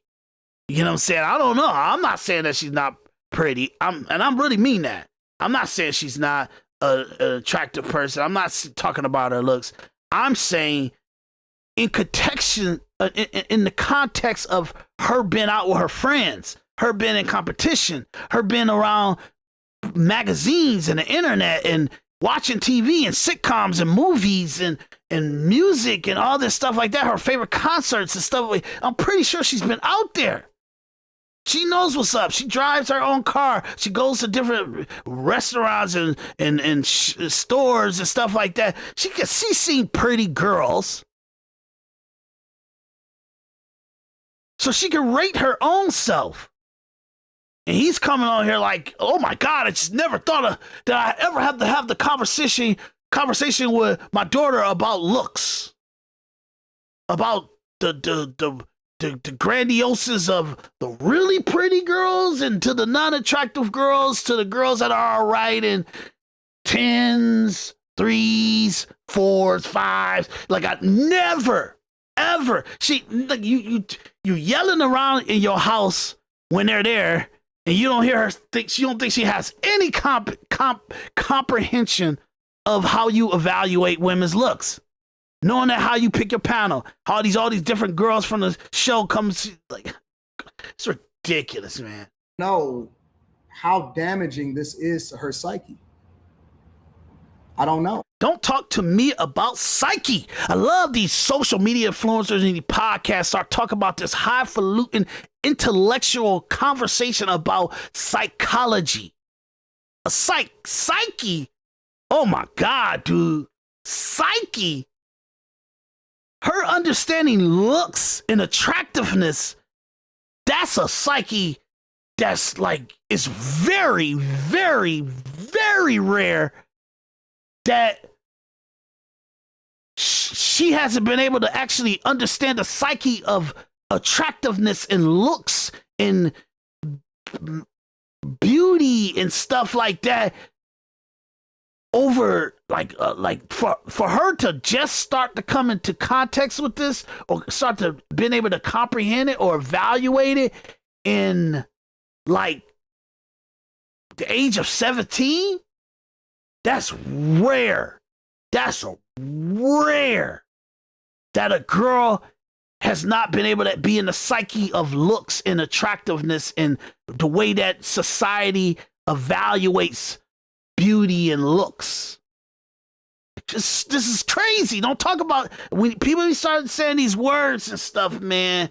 I'm not saying I'm the most intelligent, but boy, I know psychology. I know human interaction. I know human behavior. I'm like a scientist in that stuff innately. So I don't talk about it if you don't use it in a context where her psyche, that would mean that you were successful to make her full of shit all the way up to 17.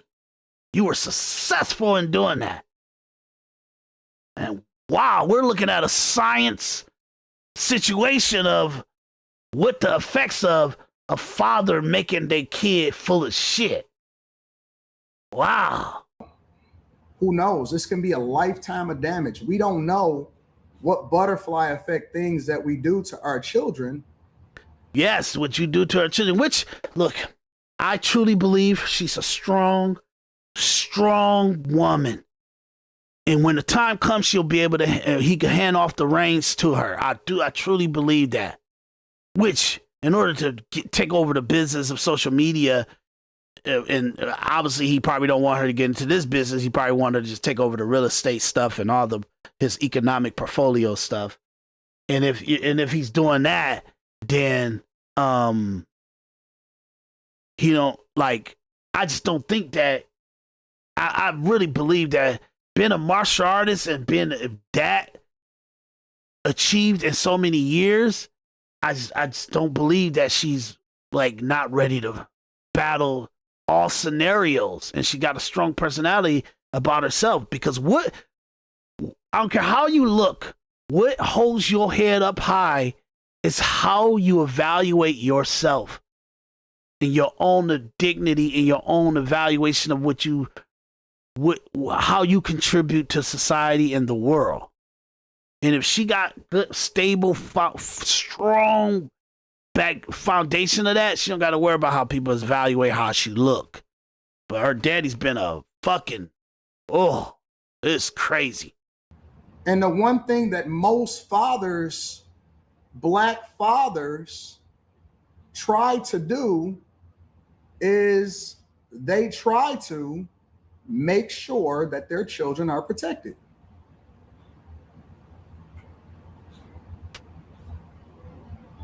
That's what we do. As fathers, we don't really care what happens to us, right? Because that's just life. But we never, ever can imagine what would happen to our underage children. No. No matter what happens to us, we don't want anything. For those of us that are in our daughters' lives, we don't want anything to happen to our children. You full of shit. Under no circumstance. Look, man, It's crazy. And I know he having this conversation, and he probably reevaluated some of the stuff that he said on here and everything like that. Look, man. Give me a second. Let me go back a little bit. Go ahead. Lives. We don't want any butterfly effect things that we do to our children. And the one thing that most fathers, black fathers try to do is they try to make sure that their children are protected. So funny. He always kind of touted how, like, I love chocolate girls. I love chocolate women and stuff like that. You know, he always try to, no matter how far he goes into the high, pompous, arrogant, oh, look at my red bone hot girl that I go to the ball games with, that I take photos with, that I put on the pedestal with, and no matter how, look at Molly, look at Mika, like, no matter how much he always do that, he always tries to throw in, yeah, but I'm very attractive to chocolate girls and beautiful girls and like beautiful chocolate women and stuff. So I always want some chocolate girls on my panel and stuff and everything like that. He does that. I didn't know. The reason why he do that is because he wants to make sure that he has some kind of representation of his wife and his child, because they're chocolate and they're dark skinned and stuff like that. So he want to have some kind of representative there. Even though he talks so highly in his actions, is that he favors the red bones and really, really pretty girls with the pretty hair and stuff like that. It's his actions favors that, but but I love some red bones. But I love some chocolate girls and all that stuff. I didn't know that it was some kind of, if I have to go back one day, if I have to have the conversation about that, maybe the women in my life are not the most attractive women in the world, then I want to be able to say, but look, I always gave clarity and gave favorability to chocolate girls on everything I ever did. They're on my panels. I talk about them verbally a lot. I love them. I look how good she looks. Look at me. It's ridiculous. It's ridiculous, dude. You do more damage by your actions that leads up to a comment that a person can have. Did any of your actions give the validity to the way that this person communicated? You get what I'm saying?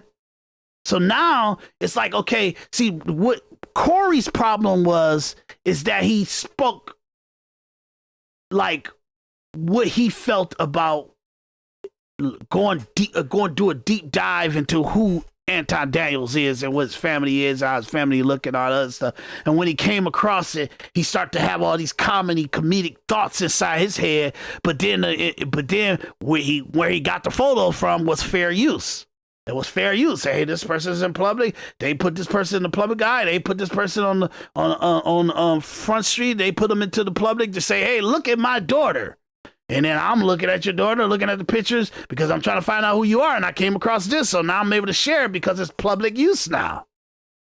The photo's public use now. And now Anton say, well, I can spend a lot of money to make lawyers argue that fair use and public evaluation and all the disgusting things that people say in the country or in life can be used against them, because even though every city, every state in up to the Supreme Court is not supposed to evaluate what an American citizen says about another American citizen, minor or adult, no matter what it is, I can use government systems to punish this person.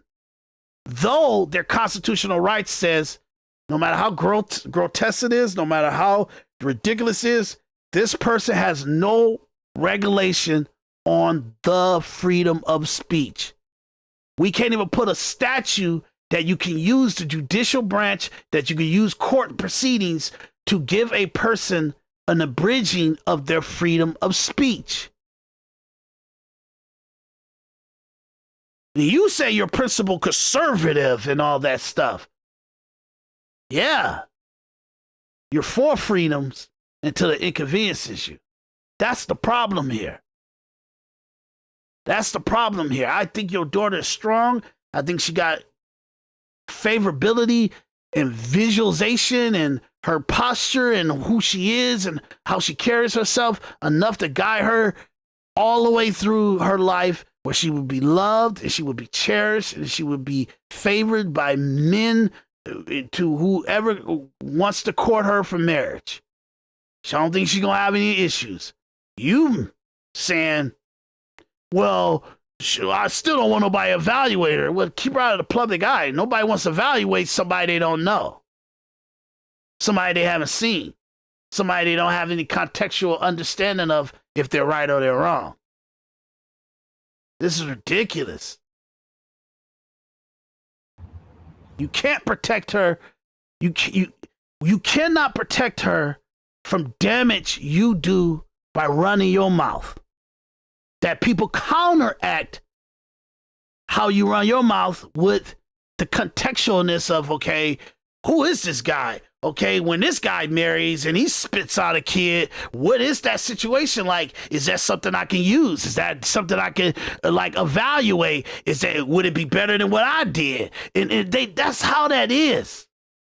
It's tacky, but comedy, news, communication of situations that are happening in the country and the world, it could be discussed in salacious ways and in unbecoming ways. It could be evaluated any way that society feels it could be evaluated.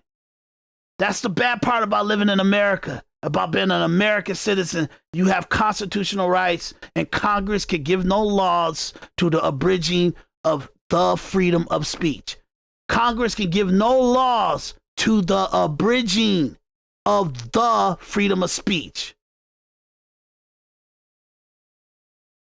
Meaning the freedom of speech is freedom of speech. It's the freedom of speech. Freedom of speech. Freedom to say anything out your mouth. To say something. To communicate something. A corrupt system that, yes, we down the rabbit hole on this now. You don't got no principles.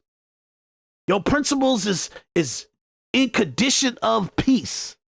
In condition of grace, of hey, you ain't got no drama, ain't nothing happening to you, you rich, you successful, hey, it ain't gonna affect me if I destroy freedom of speech, if I give any damaging proposition to freedom of speech, if I put a case filing in the records of the judicial branch to say case filing Anton Daniel versus Corey Holcomb was found guilty of communicating to a minor daughter of Anton Daniels, and his communication of that minor daughter was that she was unattractive. So we deemed that we could bring this other case and bring this to a grand jury, and under this grand jury, the grand jury must uphold that it has been a ruling of guilt towards a person for having this kind of communication to an underage minor about how they look. It's ridiculous, man. That's what we do. As fathers, we don't really care what happens to us, right? Because it doesn't matter if you don't care about what happens to you and you care about what happened to her. Keep her out the sick public. Keep her out of the public that actually has to keep her out of the country that can evaluate her under free speech. You want to protect her from free speech? Don't put her on the platforms. Don't put her pictures out there.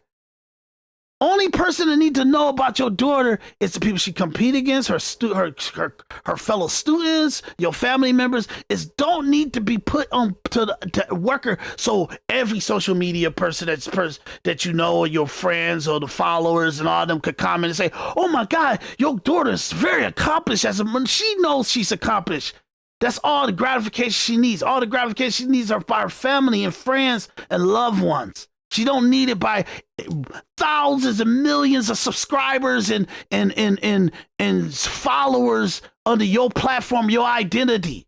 You don't give a shit about your daughter's way she's been valued in the public eye because you would have never put her in the public eye. You can't put the toothpaste back in the tube. That's just life. But we never, ever can imagine what would happen to our underage children. Him saying that, I'm telling y'all, that was a lie he just said. He absolutely could imagine that happened to his underage children. He's playing a game. He's playing a narrative right now. He's planting the seed of the narrative. I don't ever want to hear Anton Daniels. I'm not going to listen to it. And I might commentate about it every fucking day of my life. If I hear him analyze what happens to Trump, what happens to ideological manipulation of the media and communication by the Democrats, by liberals, by radical people that's trying to destroy our freedoms and our rights, our individuality rights. I don't ever want him to he don't have credibility anymore. To use propaganda, to put a narrative out there. Oh, my underage girl, you would never think that somebody would be so devious and so shameless and so salacious and so malice to say something about my underage daughter. You would never think someone would be so vile and disgusting and they can essay my daughter. It's ridiculous.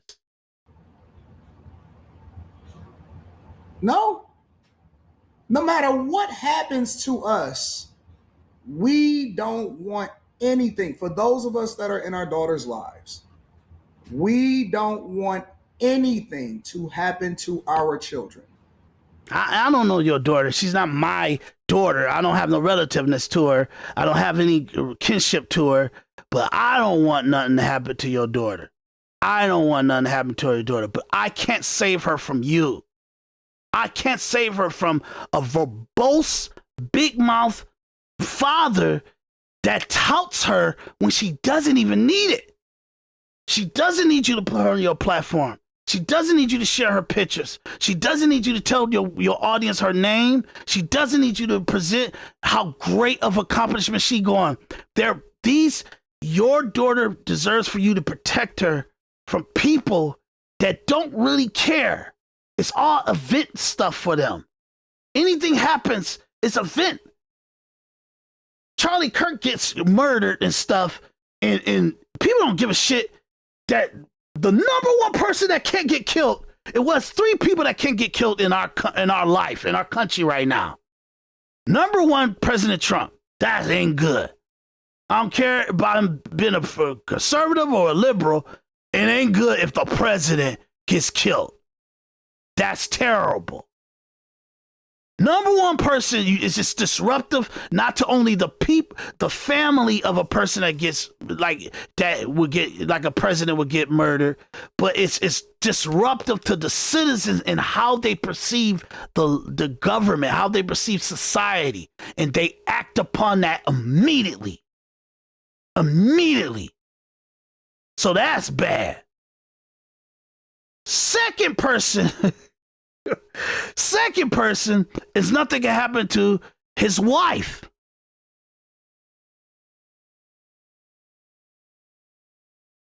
Thirdly, nothing can happen to Charlie Kirk.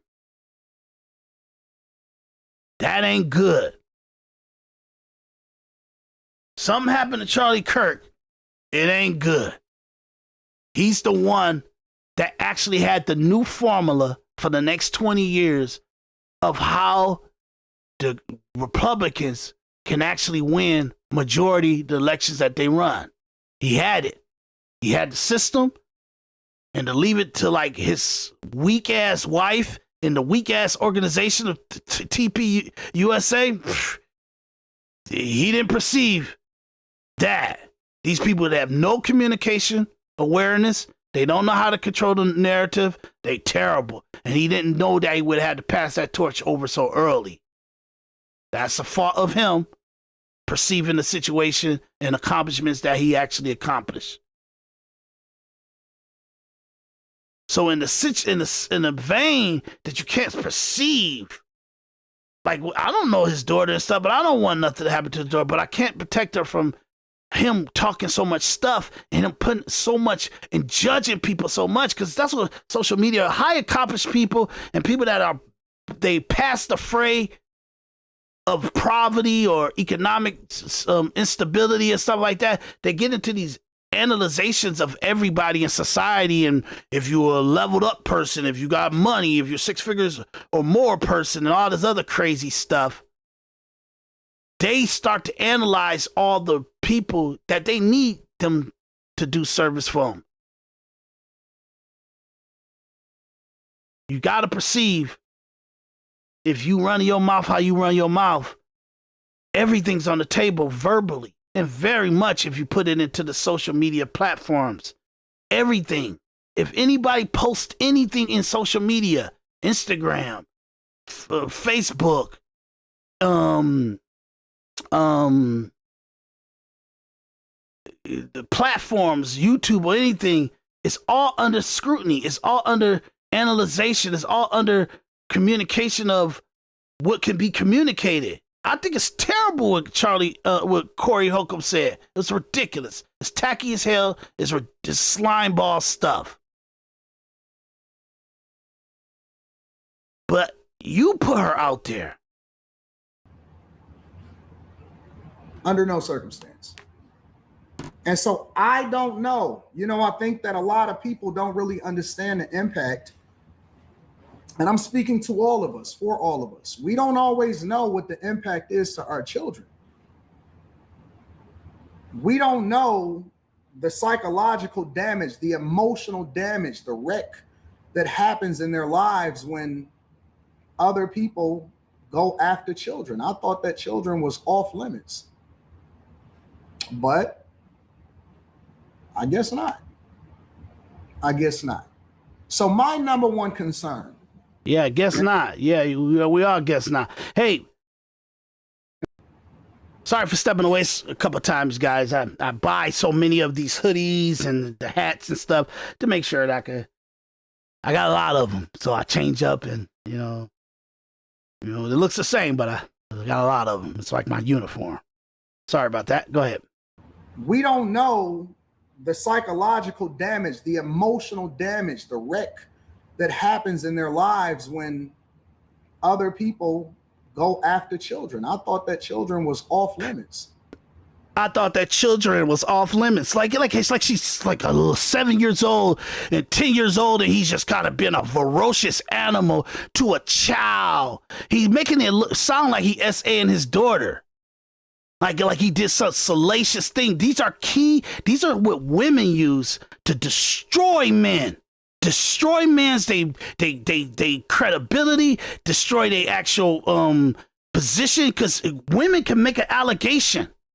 100 women could come together, 1,000 women, hundreds of millions of women could come together and say this person is bad for society, and we all must, even if it's not true, we must find a way, create a narrative in our head that we got to say something bad about this guy, and we got to hold to it to the day we die. Why? Because we're fighting for the greater good, and this is an evil person. He's doing this shit.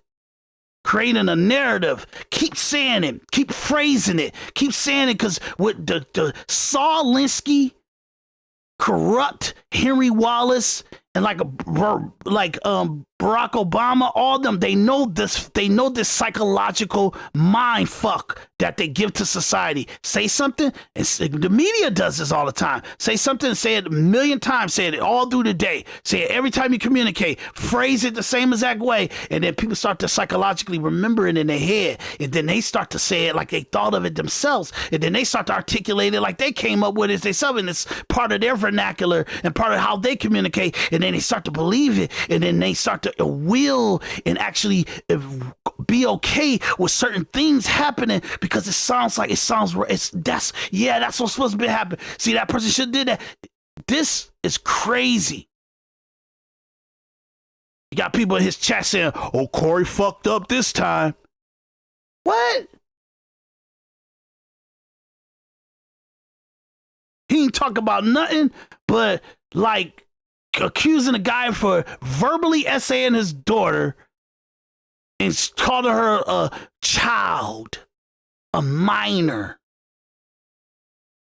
Even if she's 17 years old and she's a minor under that age, come on, man. You know what I mean? Yeah, it's tacky as hell. It's terrible. It's stupid that I gotta keep reminding this. But people want you to say, well, hey man, if you give any kind of talking points into the psychology and this discussion of why Corey Holcomb said that, then you must give the affirmation that you are against it. That's stupid for me to keep saying that. I think that's ridiculous that somebody would even say that against a person that they don't know and that they're not interacting with themselves. But I don't fuck around with the freedom of speech. I don't care. I don't care. I got nieces. I got relatives. I got family, female family and friends and everybody. I don't want this stuff to be said about them. But I can't stop it if it does. And I'm not going to do everything possible to make it that no one ever criticizes a 17-year-old daughter of a big mouth podcaster. I'm not going to do that. And he shouldn't be wanting to do that. This is why I don't like Howard Stern.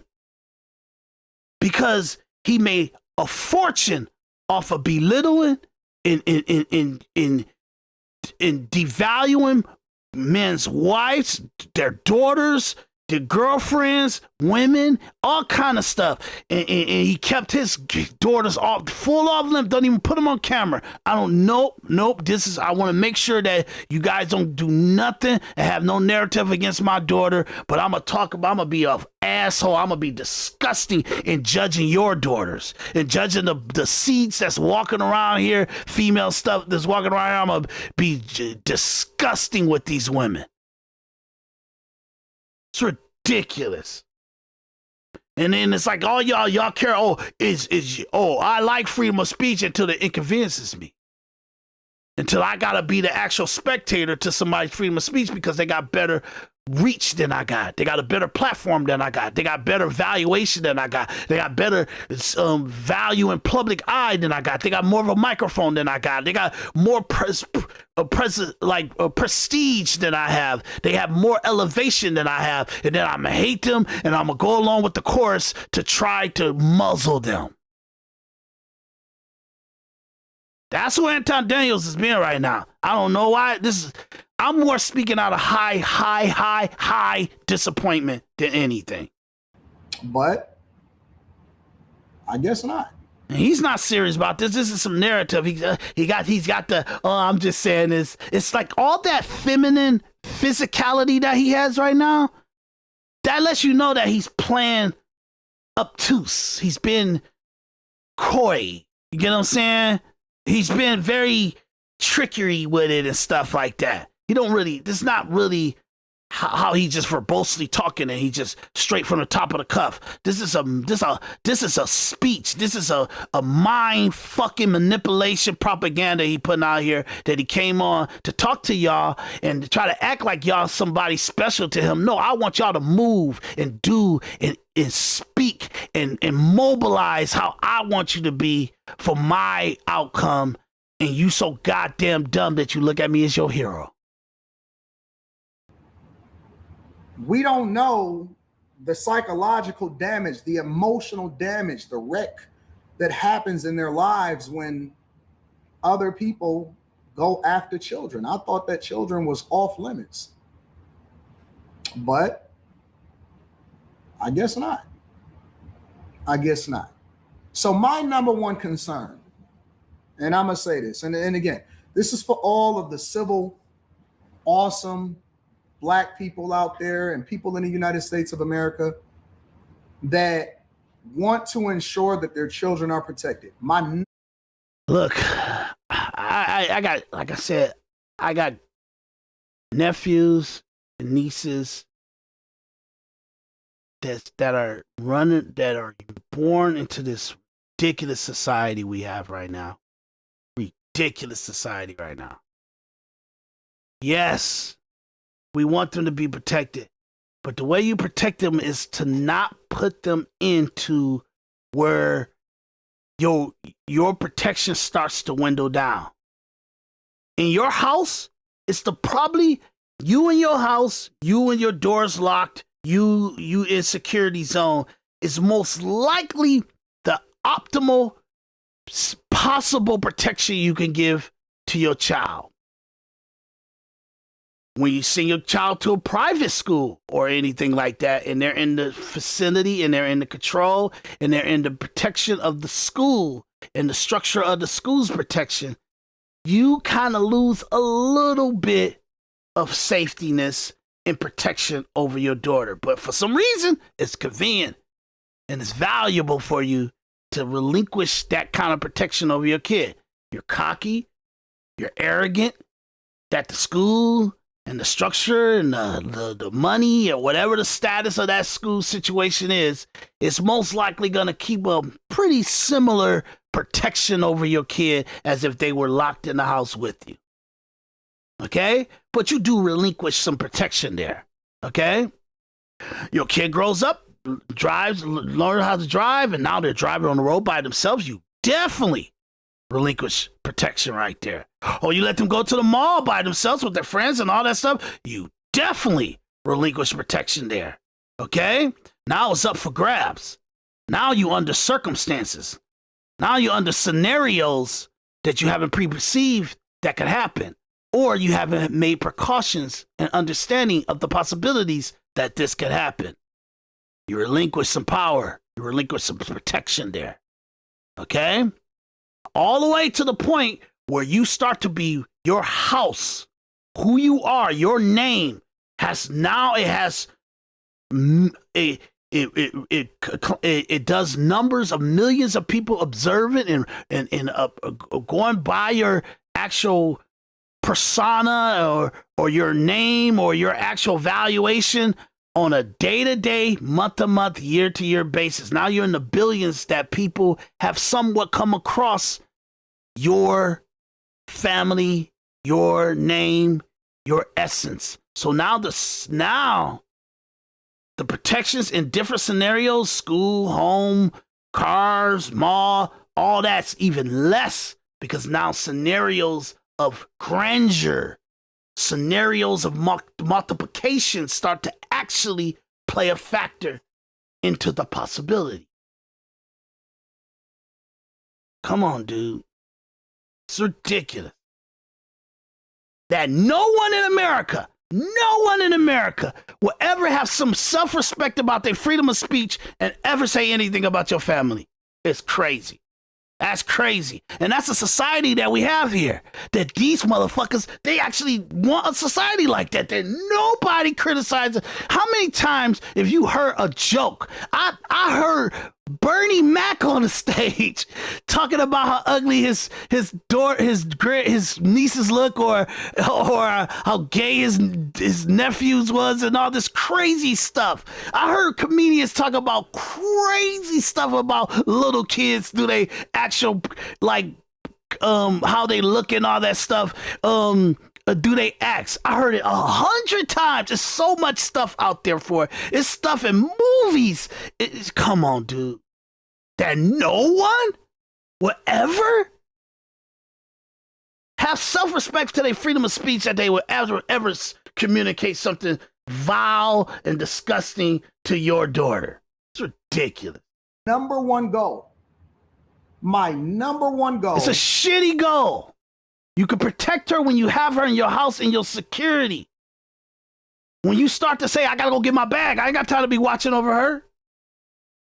Hey, I want you everywhere that she goes. I want you out the door. Soon as she comes home, I want you to make sure she gets from school to home. If she goes anywhere third place, I want you to follow her. You can't tell your wife that. You tell your wife to take her, like, no, let her have freedom of speech. Let her have freedom of access, freedom of course, and go. Come on, man.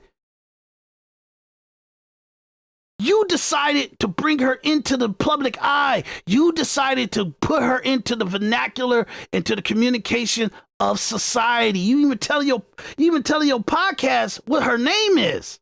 It's fucking crazy. I don't even know why I'm yelling. Why am I yelling? Is to always try to figure out how I can protect my underage child. Weak.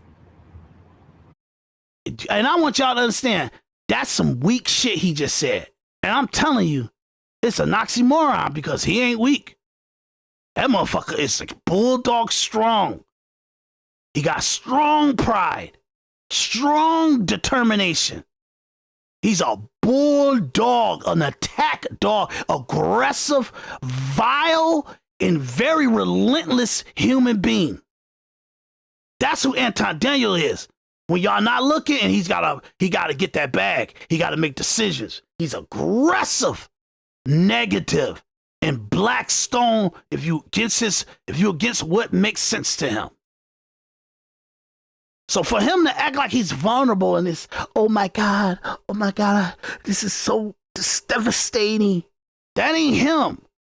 That's him saying you're so fucking dumb.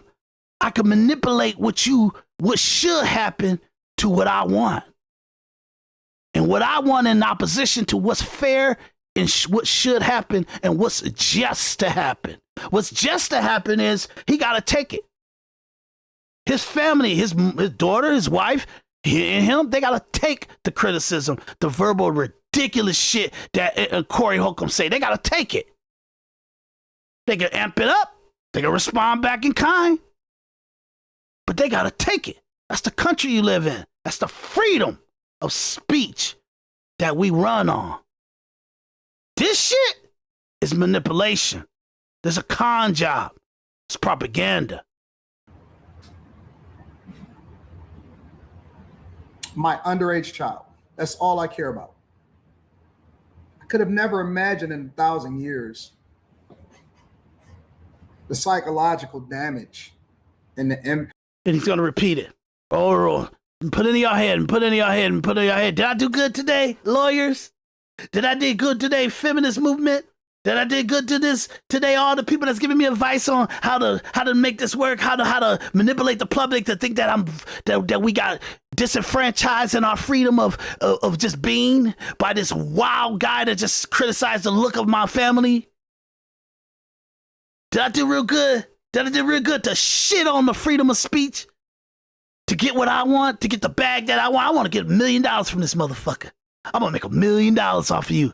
If I have to sue you, or I gotta get it on super chats, or I gotta get it on the followers, or hits to the actual algorithm, no matter what, I'm getting $1 million. And if I can get $2 million for suing your ass, I'm getting it. That's what he's saying. The cry.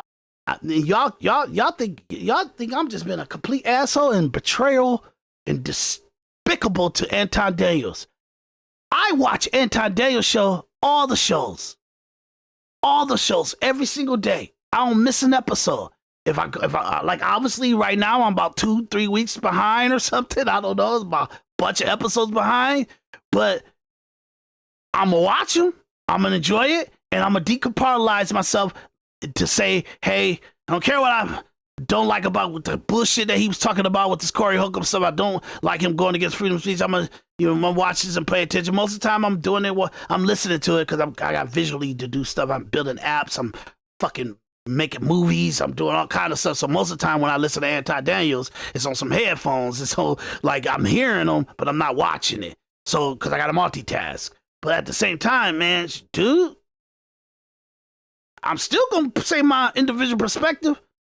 I'm not gonna lie to my audience. I'm not gonna lie to my historical. If I don't even have an audience, I ain't lying to you. I'm not lying to the record. That I had to hear, you know. My immediate concern was, oh my God, who do I call? Who do you call? But I couldn't call anybody because everything was closed at the time. What are you talking about? When I heard what he did, who did I call? Oh, he's at 8 o'clock at night, and he's talking shit about my daughter. Oh my God, me. Hey man, can you go to his? Can you send a lawyer over there and say stop and cease? Stop and cease. Can you get a judge to sign a court order to tell them stop and cease and stop? Don't say nothing about my daughter. Not one more word. Can you stop them? Can you send a police officer to Los Angeles? Can you send the police department to say that he don't have the right to say that about my daughter? Can you, and my wife, especially about my daughter, because she's a minor and stuff. Can you send the lawyers? Can you send? What are you talking about? You called because nobody was open at that time. So you thought you so fucking retarded that you thought that you gonna get a lawyer to stop a person from talking on their podcast about your family, about your minor daughter looks. Holy shit. That's you really want to tell the bag chasers that? You really want to tell them that? You really want to communicate that to the bag chasers? Guys that you are formulating to be warriors. Strength, to understand, to live on the decisions that you make. The movements that you got to do. You want them, like, I don't understand why it's so easy for us to have a conversation or let you have a conversation and we doing a reaction to your conversation about you just completely shitting and pissing and spitting on the freedom of speech because some idiot said something about your daughter.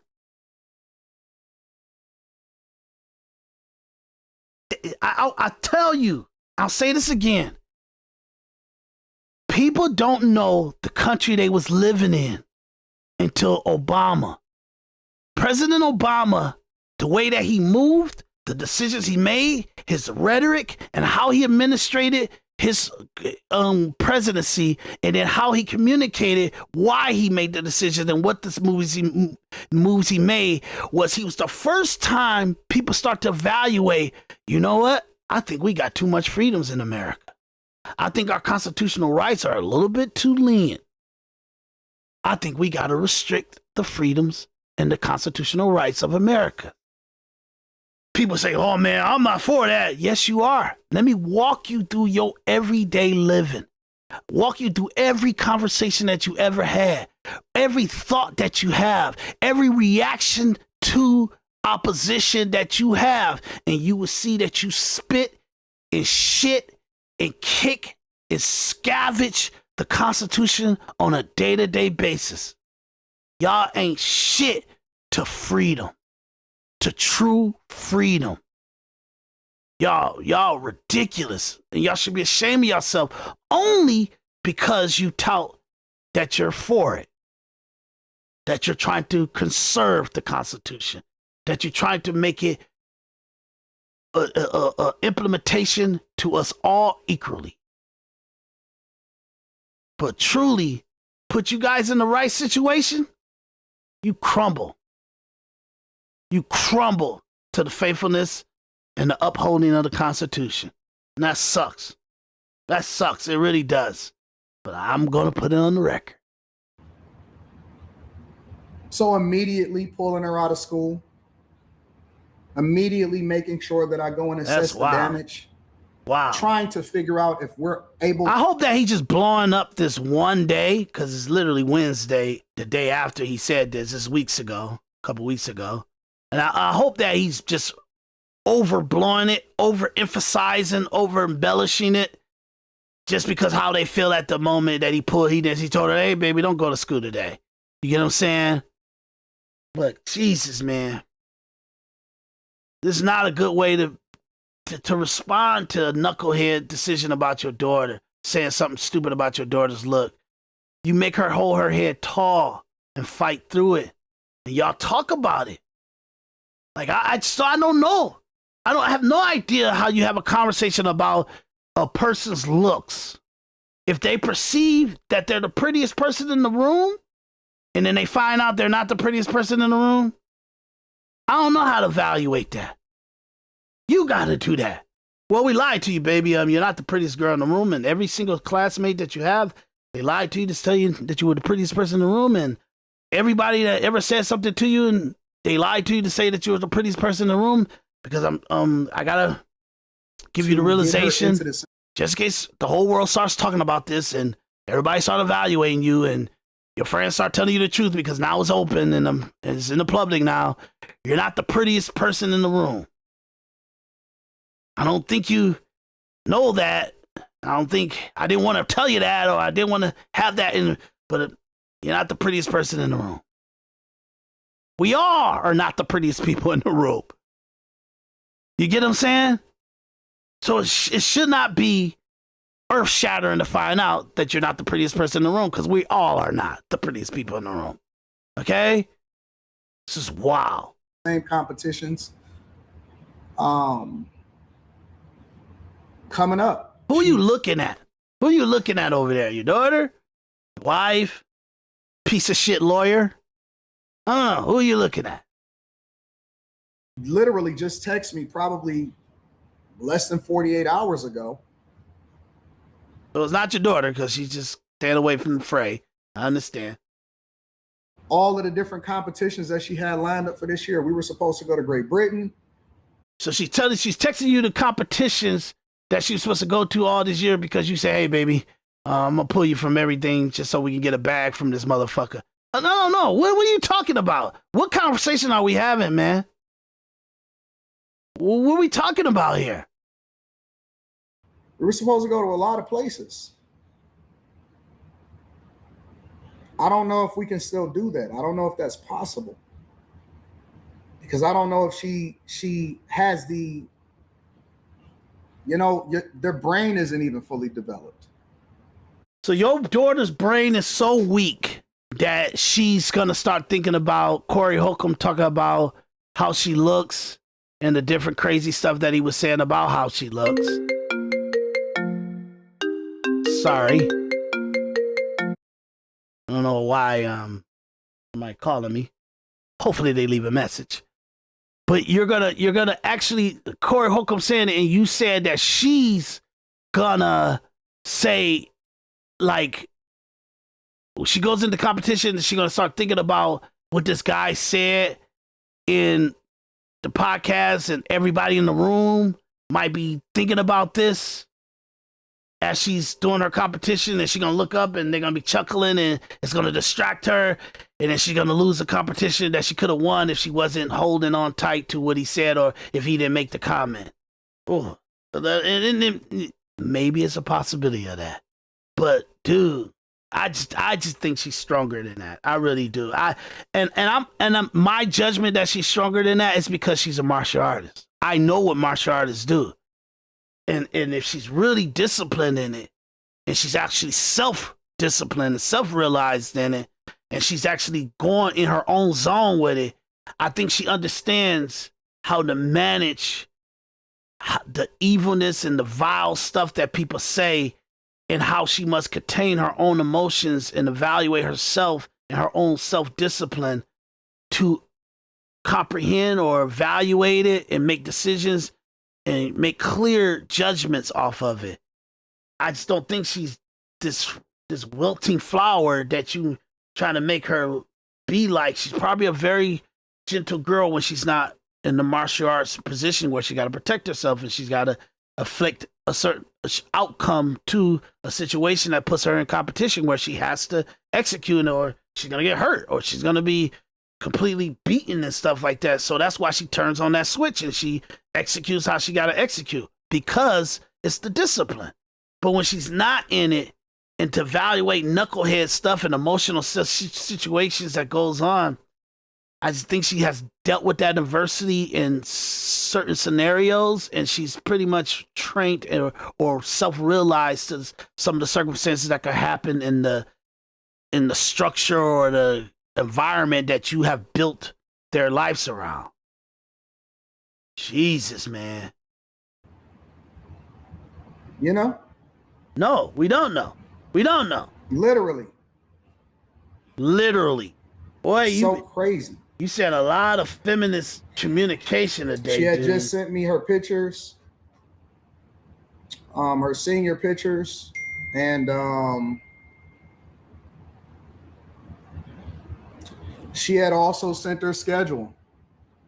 Literally, this was yesterday at 10:22. So what? PM. Why? What is the point of that? At 10:22 p.m. Let me show you. See that? See the schedule? The tentative. See how it says tentative schedule? No, Leslie Daniels right here. You're figuring away. You can't see she your was monitor. Sending me her tentative schedule for the. But just in case we didn't see her name, you just said it, and it's just dude. What's your point? Oh, her mind is so broken that she's gonna not even compete in those competitions. That's bad. You don't have no communication for her. You have nothing to say to her to make her actually be able to understand how the real world works and how she had to have her mindset. It's just like, it's look, I'll say this to you, and I'm not going to say your name because he's put it on there. Ridiculous. This world is cruel. Number one thing it's cruel about is what is. Whatever is, come to terms with that. Ever is. It's cruel to what it is. Meaning that first understand what is the most likely situation.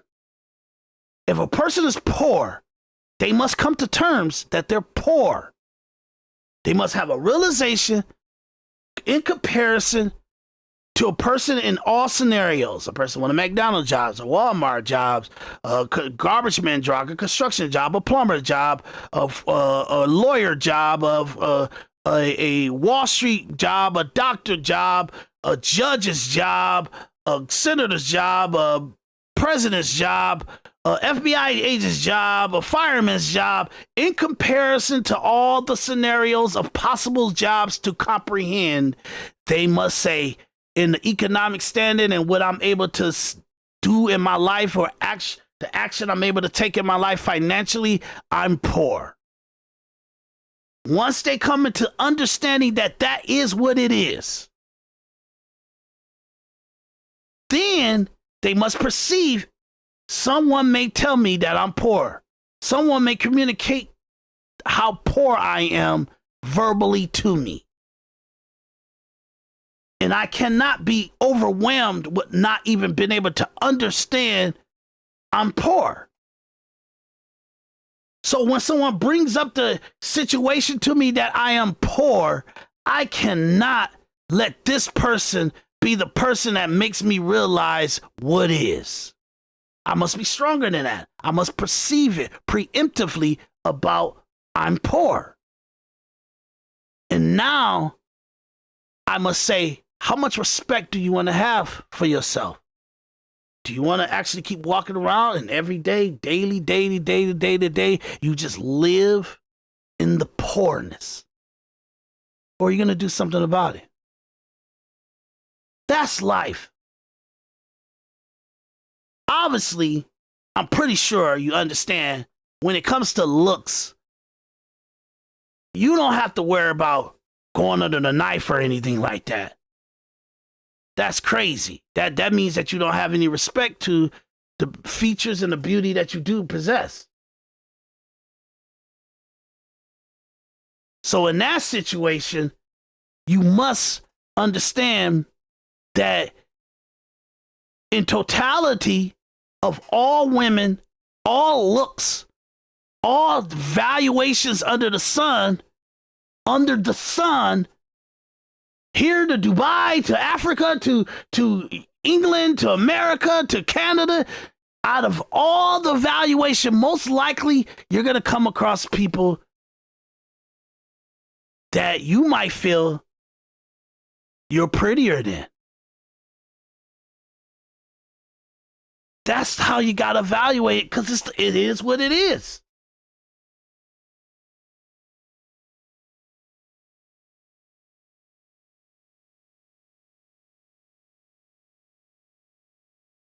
So, in that situation, I'm sorry, I'm getting texts. I actually got to return a text too.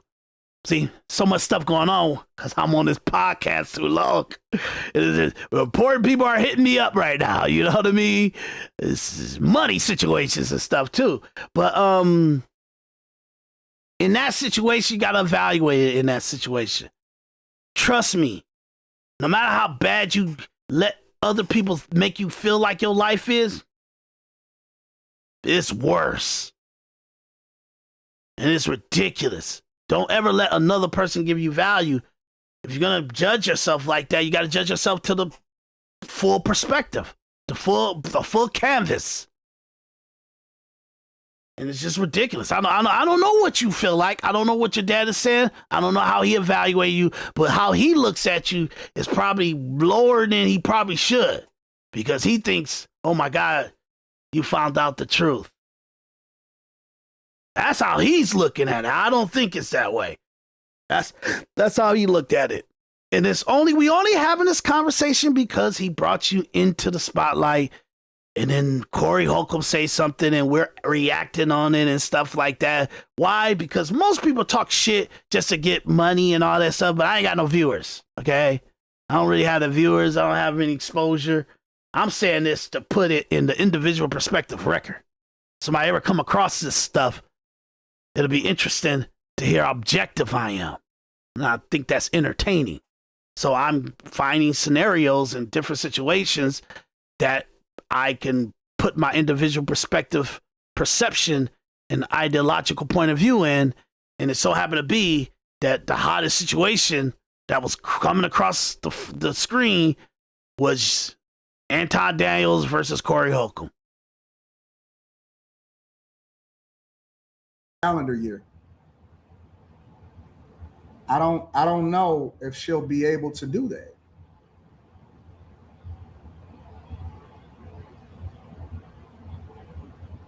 I've invested millions and millions of dollars.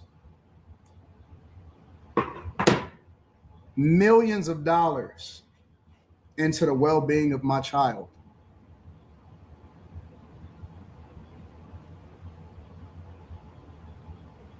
She's broken. She's broken. She broken, dog. Y'all gotta understand what that stuff means, man. She's broken. She's broken. That's man. That mean he destroyed her in his raising her. He destroyed her in his raising her. He made her weak socially. And it's almost like, I'm telling you, I just don't, from what I heard from his podcasts and stuff like that, she's very social. She's very dynamic. She's got good friends, good loyal friends, good relationships in school and in her pursuit of her achievements in sports and all that stuff. She got a good community around her. And he is saying that, like, her realization to how she looks in the totality of all women, in that this guy has given some kind of relativeness or reference or some epiphany to her about how she should perceive herself and how she looks. Oh my God, I can't believe that's how I really look. That's how people really perceive me. You lied to me. No one has ever gave me any inclination that I'm not Beyonce. I'm not Kelly Rowland. I'm not Ariana Grande. I'm not Halle Berry. Oh my God. I always thought I was hot. I thought I was the prettiest thing in the room. She's broken because she's coming to realization she's not Halle Berry. She's not the prettiest girl in the room, and she's not Ariana Grande. She's not Kelly Rowland. Oh my God, I'm not Beyonce. The first time she came to realization of that is Corey fucking Holcomb. So for me, and she's broken. I hope not. I hope not. She got work to do. She got to get championships. She got to get gold medals. She got to achieve the goals that she seeks out to achieve in martial arts or whatever she's doing. I don't know. But she got bigger fish to fry. And if she's broken by this stuff, holy shit, you fucked up. Personally, for me personally, I have to figure out what that looks like. And I'm willing to do anything to protect my child, to make sure that they get the best care possible, to ensure that hopefully she can recover from this. That's wow. That is Hello. wow. Sorry about the commercials. Hopefully she can recover from this. Wow. What rhetoric? So that's all I have to say. I don't know what else y'all looking for. Any father understands. Any father understands what I'm saying. Any father that is in their child's life understands the impact. You know what your child feel like. You can sense it on them. You can feel it on them. You know what it feels like to take care of a sick child? You ever had a child that you had to sit with that had a fever, and then you had to break the fever because none of the medicine was working? How about you take some accountability? This is your family. This is your life. That's your wife. That's your child. Okay? Like, can we get a baseline understanding here? Only way your child is who she is because you gave birth to her. You and your wife procreated and you gave birth to your child. Now her looks is what it is. That's got nothing to do with the society or anybody. That's you. That's the stupid conversation that this idiot is having. Your daughter deserves her existence because she exists. And what did she do with that existence? She became great. She became great. She comprehends. She's highly educated and she's highly accomplished. And actually, she has action to her abilities over the average. She's not no average girl. She's not no average. Her accomplishment is not average. It's not what the average 17-year-old has accomplished. It's over the average. She's in a very minute achieving kids that has achieved what she has achieved. She's an anomaly, meaning that she's already special and she can't even take that away from herself. But are you telling me that because you're so shallow and you're walking around and you're doing all the crazy stuff, you highfalutin shit you doing with Mika and all these other girls and all this stuff like this, campaigning and talking about how women look and all that stuff. Oh, she's beautiful, she's hot, she's blah, blah, blah, blah, blah. And she's overseeing this and she's over communicating this. And then it's just this underlying conversation that you guys decided 17 years, we not even gonna come anywhere close to. Do you look like Mika? Do you look like Beyonce? Do you look like Molly? Do you look at like any of your heroes, any of the girls you like to look at, or you watching the movies and all that other stuff? Like, where you shaping? Where you at in the totality of where these girls at? In like 17 years, we are not gonna have this conversation ever, or go anywhere close to this. And then we gotta be put into the middle of this. And we gotta just let you spout the bullshit that you saying because you want to bring a lawsuit.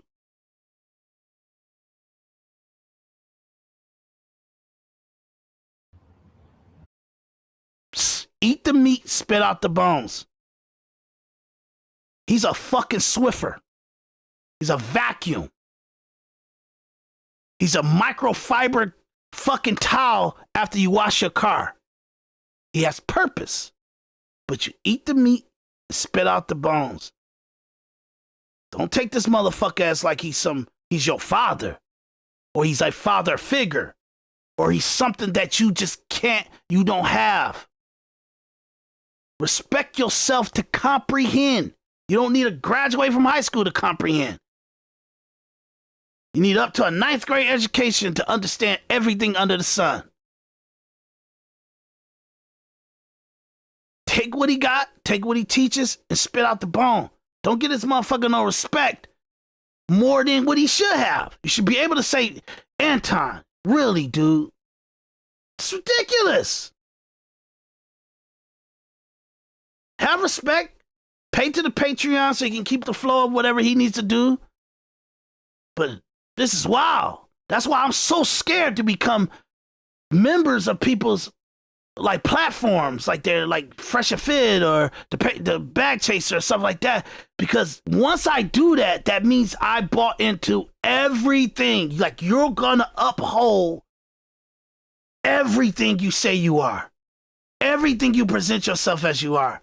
And I'm not gonna find something that's just, I can't, oh my God, that's such a contradiction. That's such a lukewarm situation. That's totally against, like, just that one thing makes it where I can't support nothing. Being against freedom of speech, I can't even eat the meat. I take a bite, I get that taste. I'm like, oh, I'm good. This is not good. It's not good. I'm not gonna eat this. I'm not gonna eat this. There's no reason to spit out the bone because I ain't even eating it. Took the bite, I don't like the taste. I can eat this, and that's it. I'm spitting out the bones. I ain't gotta eat. I gotta take all you with me. I gotta consume all this. I ain't gotta advocate all this. I don't have to give validation to all this. I'm gonna communicate what's fucking whack. Some of us have been there. That's what it feels like. It's like trying to break a fever, but you don't know what long-term damage that could make. Our entire life, we've done everything to protect our child, ensured that she's never, ever, ever needed anything whatsoever.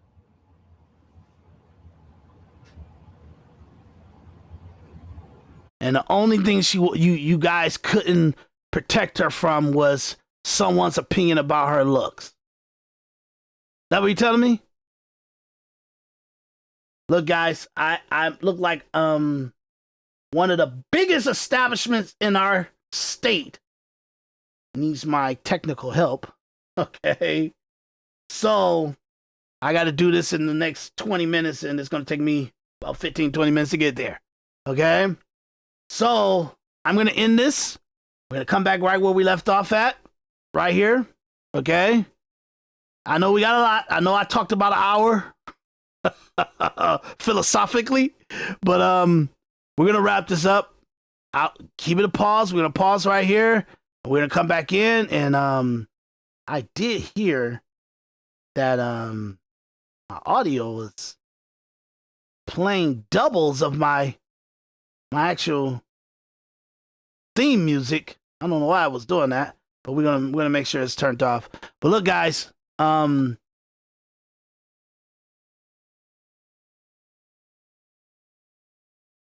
hey, look, guys, we're gonna come back in. My name is Daris D. McKinney. Please hit the like, subscribe, follow. People texting me and it's blowing on my phone. I gotta get to that. I'll get back to you guys. Daris D. McKinney, Individual Perspective Podcast, and I will see you guys in a very, very, very, very, very, very, very few more minutes. Okay, give me hopefully I come back in another hour or so. Okay, I'll see you guys soon. Check you out.